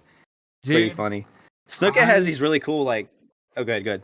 I watched this right after I watched Bad Blood on Saturday. I don't know if you watch Bad Blood, but I did there watch Bad Blood. there's a Bad Blood spot. was a pretty good show. Yeah, there's a spot in it where Bailey kicks out and she hits Nia Jax on top of forgetting her name. I feel so sorry. The Oh, Jessica referee, Carr. Jessica Carr. And I wrote in my notes, yet again, someone's on the referee's back. And then I thought to myself, wait, that's like 30 years in the future, bro. Like, don't get ahead of yourself.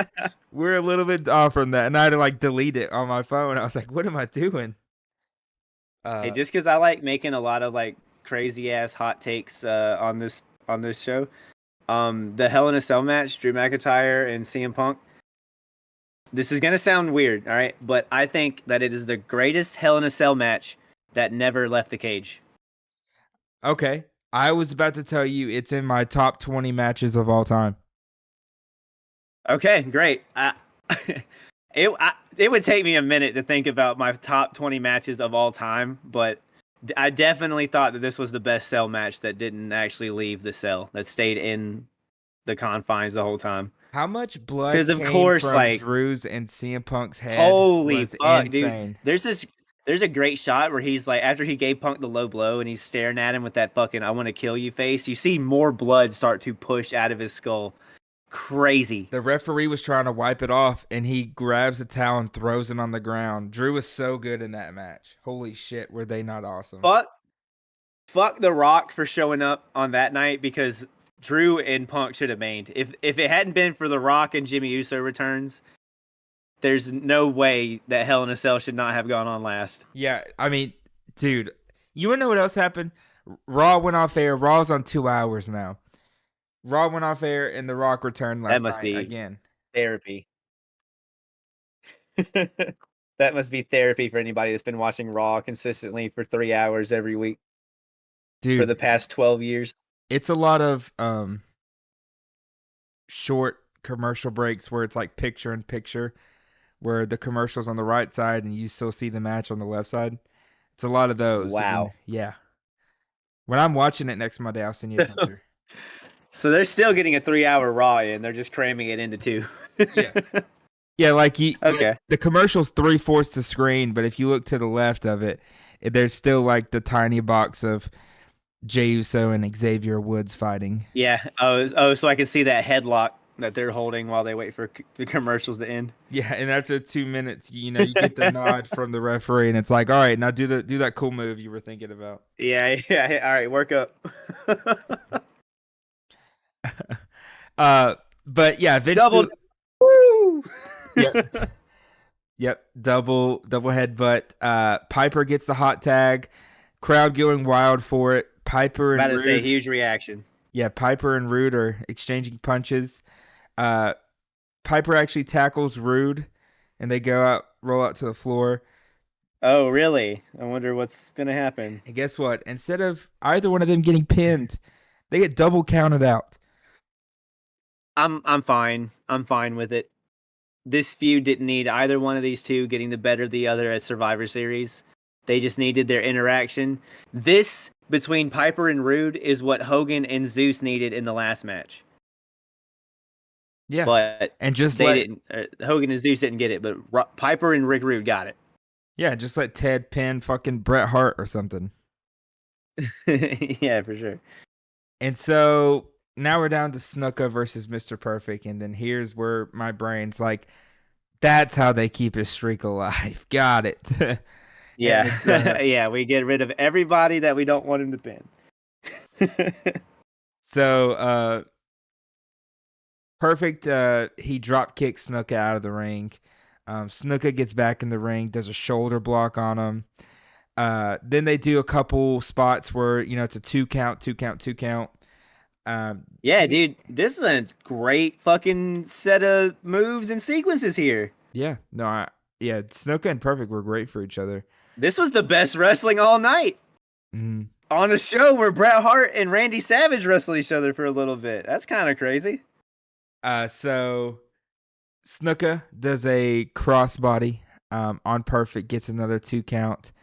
Uh, Perfect, he was sent into the ropes. He stops, and then he locked in the perfect plex on Snuka, and he could not kick out of it. So Well, that's the finisher. Mr. Perfect wins by Soul pinfall. Survivor. Yep, he'll be in the match at the end of the night with Hebner and Hogan. Honestly, I thought this was a fucking great Survivor Series match. I really like this. Okay. Yeah. Snuka was fucking awesome, dude. I could Uh, yeah, I could tell you it was way better than the match I saw before it. yeah, absolutely. We get some fun post match stuff too. Yeah, we get the Rick Rude team or no, actually, yeah, my bad. Before that, Yeah, Snuka does a yeah. meeting of the minds Your with Halloween, your Halloween outfit. Yeah. Genius and Perfect, then he just starts beating both of them up.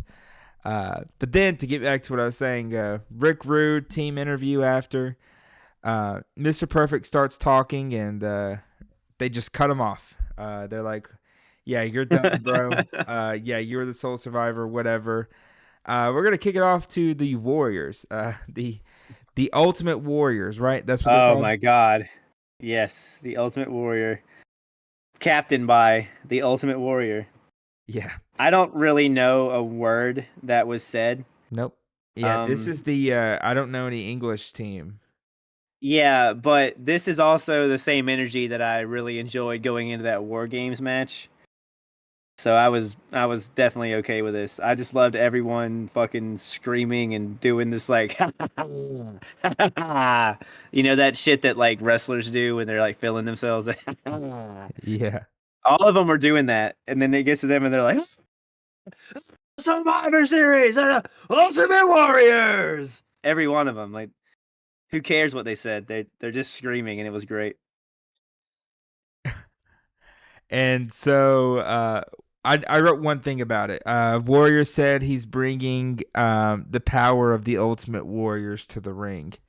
So whatever Well, I that hope means. so. That's Yeah. literally what the match calls for. You know, I fucking hope that they're gonna he's gonna bring the Ultimate Warriors to the ring. So we kick it out to the ring, and it's like, Oh man, what the hell is going on? So we have the Heenan family, which who all is apparently hate each other now. yeah, which is Andre the Giant, Haku, Arn Anderson, and guess what? And who else? Who's the last one? Bobby Heenan. And do you want to know the reason why? I'd love to know the reason why. Tully Blanchard was fired for failing a drug Okay. test 2 nights before. All right, so there's the answer to that I was looking for. So NWA probably ain't gonna drug test his ass if I just come on back. We won't talk about that here. Yep. What do you mean, fucking drug? Like, what are we drug testing for? Is it marijuana? Because you're not about to tell me that Tully Blanchard tested positive for any type of like steroids and all that shit, and then look at half this goddamn roster who Ultimate didn't fail drug tests Warrior, for the Rick show. Yeah, Rude. Rick Rude, Hogan. Yeah. Yeah, get the hell out of here. Snuka was fucking jacked, bro. The Powers of Pain are both muscleheads. There's tons of gigantic people on this roster that you could probably be like. But I mean, if he's smoking the old electric lettuce, then I guess you got to get him the fuck out of here. which is crazy. Um, Yeah. and they're facing off against the Ultimate Warriors, as Cameron said earlier. The captain, Ultimate Warrior, with the Rockers, Shawn Michaels, Marty Jannetty, and Jim Neidhart. I don't know why Jim's here. Yeah, Jim Well, Neidhart. he's here. Yeah, about to He's here. say, yeah, not Jim Neidhart and his tag partner or anything like that, but whatever. Who cares? It's the main event, by the way. Well, it's definitely the main event because they hot start and then, Warrior's not even out yet. Yeah, they're all starting fighting. Warriors not out there yet. They're getting their shit beat, and then all of a sudden, down the ramps, who is it? Warrior's here. And guess what? As soon as Warrior gets into the ring, the bell starts. And guess what happens? And he Cameron? lines Andre right over the fucking top rope. And Andre That's is on the floor. The ref starts counting, and Andre was out. That has The to be ref the picks fastest, up another elimination. fastest elimination in Survivor Series history, right? Yeah, I mean, I guess so far. I mean, definitely today. But I don't know. Maybe it has been. There's only been 2 Survivor Series. In 2006, there's going to be a pretty quick one with Shawn Michaels. Getting eliminated or eliminating someone? No. Eliminating somebody. Okay, I can't even remember that. And that was the year It's after I Team started DX. watching. Yeah. He was on Team DX versus like Team RKO, Team Rated RKO. Man, mid 2000s. What a time period to get to. I cannot wait for that. Rated RKO. 2006 WWE is fucking nuts. When Vince McMahon's having feuds with God, that's when you know a fucking corner's been turned. But Andre's counted out here. This ref just hates big dudes. He will look for any reason to disqualify them or count them out. Like he counted so fast to count Andre out. Like Warrior didn't even have the Intercontinental title off of his waist before Andre was gone. Yeah, and it's kind of crazy. At this point, I don't know if he's going to be in the Rumble, but just like let him hang the boots up. Like Andre looks tired. He just does not. He looks like it just hurts. He looks like he's in pain. As he's like trying to leave, Monsoon says, Andre has a mind of his own. Yeah. Yeah, no shit. But also, do you like how he's walking around and the camera cannot stop getting off this man while Jim Neidhart is getting his ass kicked in the ring. Yeah. Neidhart doesn't last but a little bit longer, dude. The heel team just they pick his ass apart. What time does he get eliminated? 3:32. Okay, so he lasted 3 minutes after, basically. Felt quicker, yeah. They just kind of got rid of him quickly. And that begs why is Jim Neidhart here again? Because Bret Hart was in another match. Look at the difference. Look at the difference in how they were treated. Bret Hart went minutes with the guy who started this year as the world champion, and and Jim Neidhart gets his ass kicked while the cameras can't stop looking at Andre the Giant, who's not even in the match anymore. Crazy. But Haku, he takes advantage, kicking Neidhart in the back of the head and eliminates Yeah, him. hell yeah. Uh, yeah. And then next we have Shawn Michaels. He's getting into the ring now. I love Shawn Michaels, and I like him as a tag team. But dude, I know that we're about to get Brett and Oh Shawn yeah, yeah. lighting up the '90s, man, and I need it now. I need it now, bro. That when that new generation kicks in, uh, it's going to be really great. But for right now, the Rockers have some really cool like double team offense. There's this really cool spot where Sean goes and catches Marty after they're trying to do like a double superplex or suplex to him, and then they just like he catches him as he's coming down, and they land and they both super kick him. I thought that was pretty cool. Arn Anderson is a fucking wrestler. That dude is so fun to watch. I don't think anyone wrestles like the way Arn Anderson does. It just looks so good. Yeah, I wrote down like Arn is my MVP of this match. Hell yeah. He's Especially definitely like like what happened towards the yeah, end. good. Because also Oh, after Andre gets eliminated, you just know to yourself like Haku and I feel bad for Haku and Arn because they're gonna have to wrestle the entire fucking time. yeah, it's basically 4-on-2 because Heenan's not getting in. Although Heenan does the occasional thing where he tags in when the baby face is down. he goes to like hit one of them and they immediately start punching back and he just tags right out. Yeah, and that happens here. So they're doing a lot of so after Jim is being eliminated, the Rockers keep doing double team moves on Haku and Arn Anderson, and the Ultimate Warrior. If I would have counted, he probably did over 60 grunts throughout this whole match that you heard on camera. But he Oh yeah, was for sure. every time a rocker was going to the corner to tag in the other one, he kept like putting his hand down. He was like, and he'd shake the ropes a little bit, like tag me in, like please for the love of God. And then Heenan, this is where he gets his first tag in. He gets in, he throws a couple jabs at Janetti. Janetti hits back, and he's like, nope, nope, nope. See you later. Yeah, fuck that. He just immediately tags out the Haku.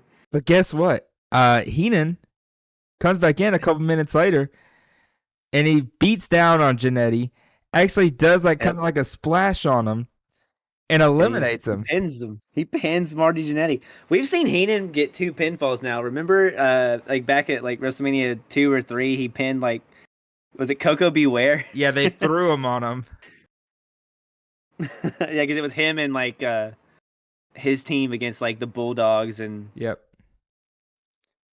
And yeah, so, and Coco Beware. Yeah, so now we was it him have. and was it him and the Funks? I don't remember. I don't remember.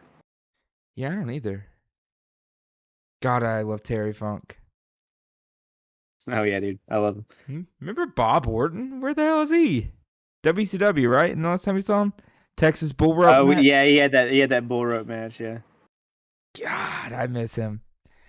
Dude, if we can have another Orton versus Funk match, that'd be good. I don't think we had one in the first place, but if we did, I'd like another one. I don't remember. Uh, so Arn Anderson or Warrior finally gets in, and Arn is in there. He's on his knees.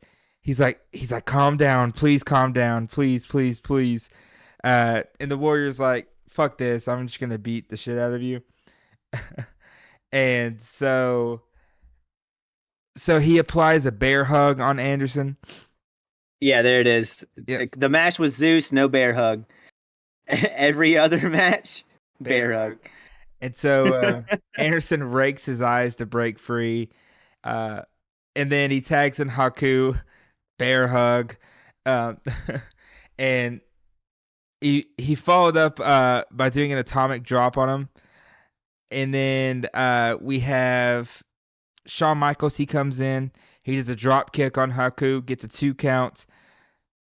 And I wrote this down. If Shawn Michaels does a Sweet Chan music right here, I'll streak in the road for 20 minutes.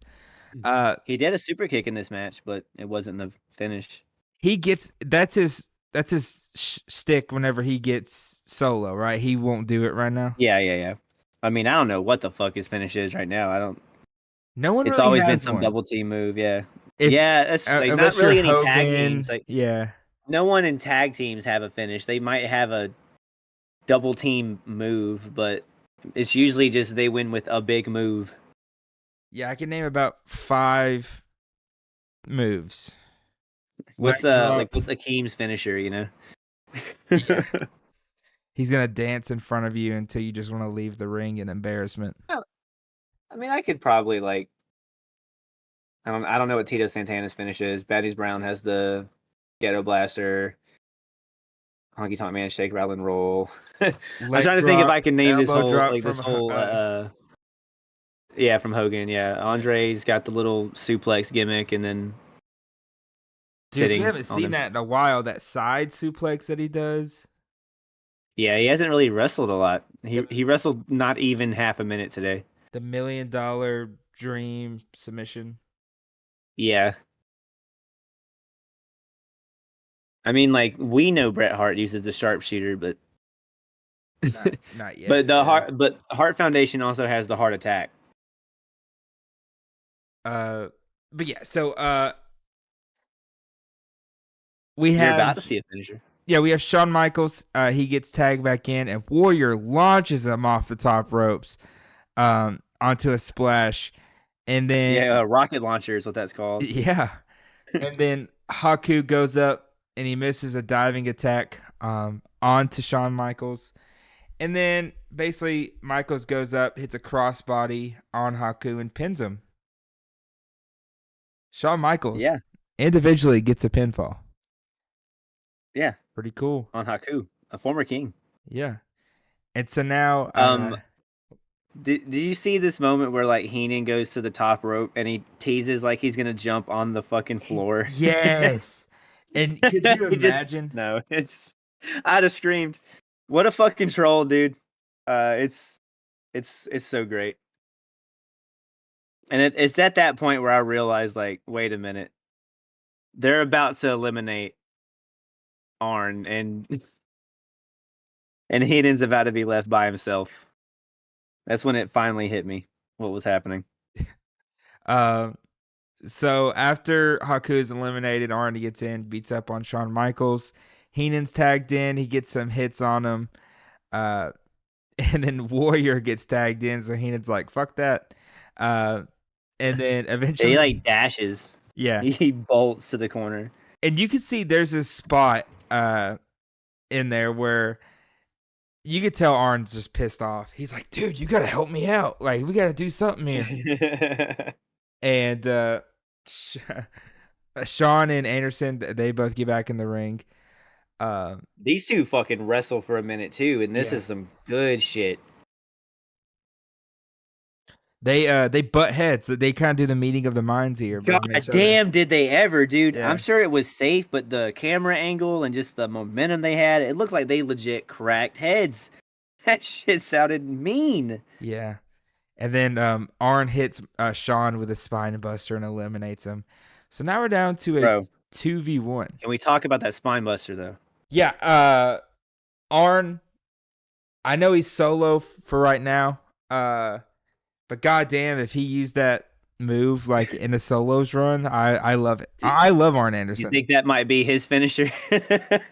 Yeah, Sean's jump into it was great. His catch into it was great. And just the spin, like just how quick he just whips him around and into the spine buster.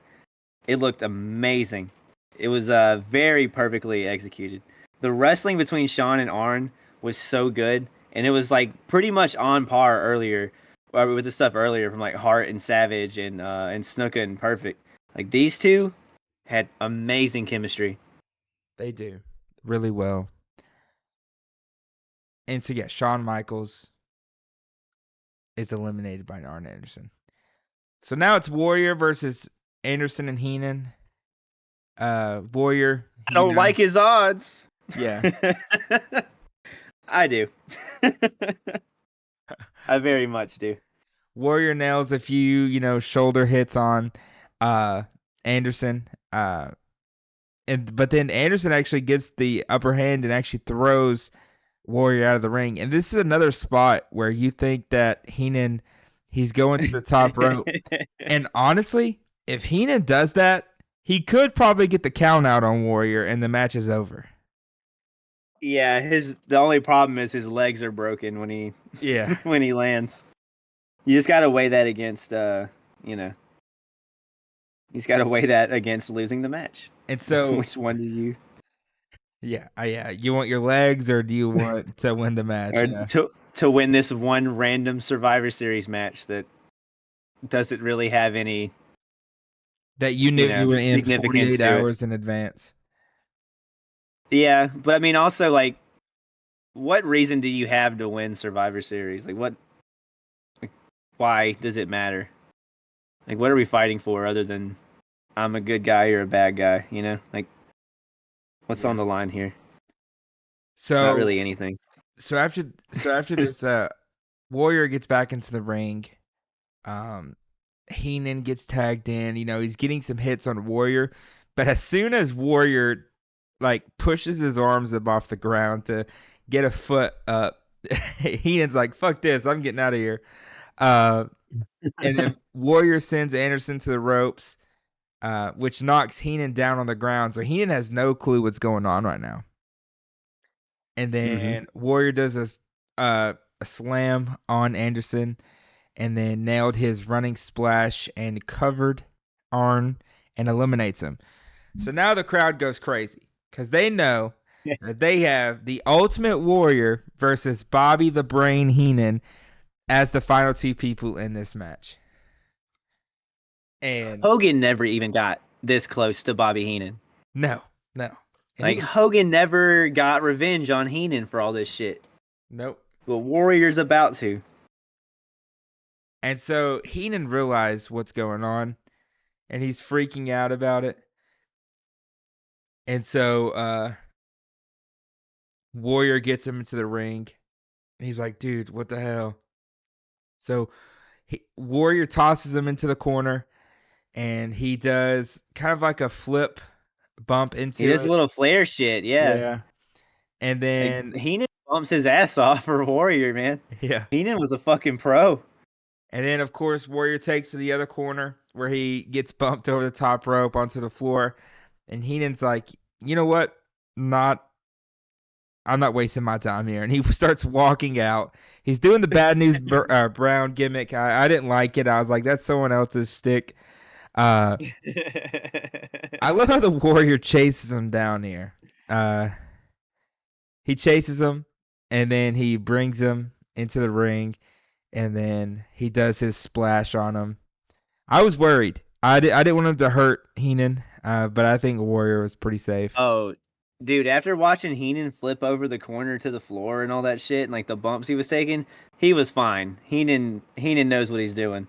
He may not be a wrestler, but he clearly knows how to, or at least like how to get through spots and shit safely and not get hurt. Because this dude was taking that ass beating.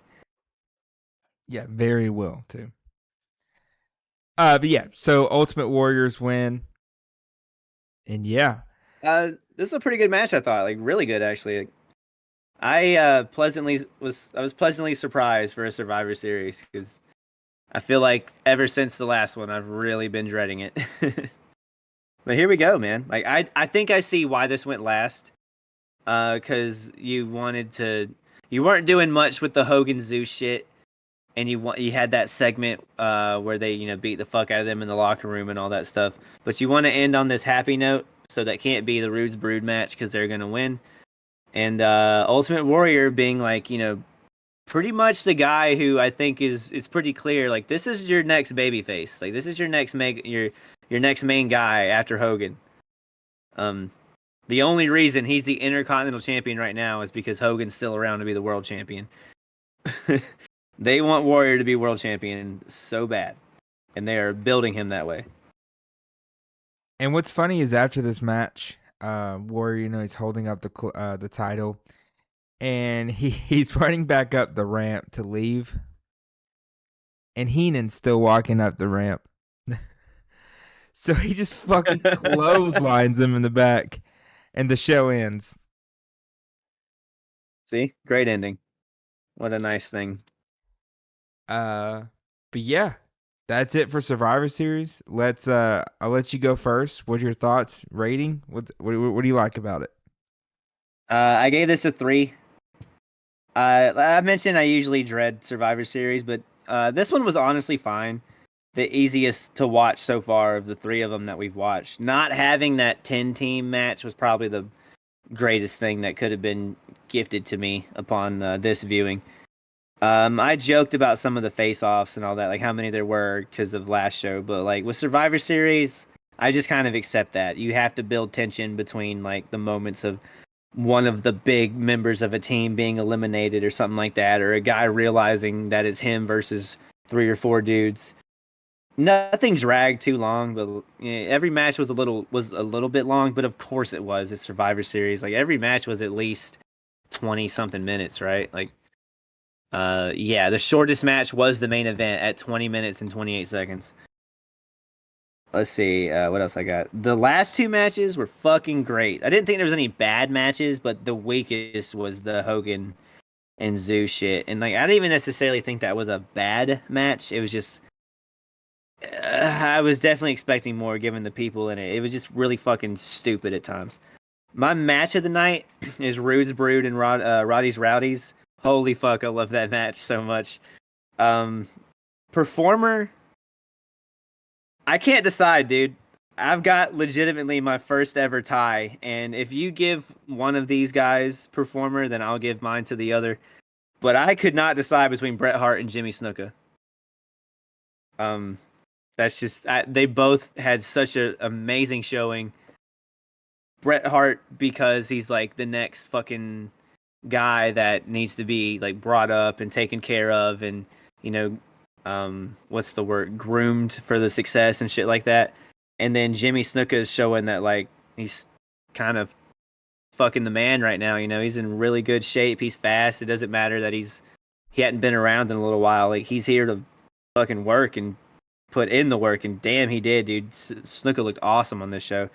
My favorite promo was the Rude's Brood before their match.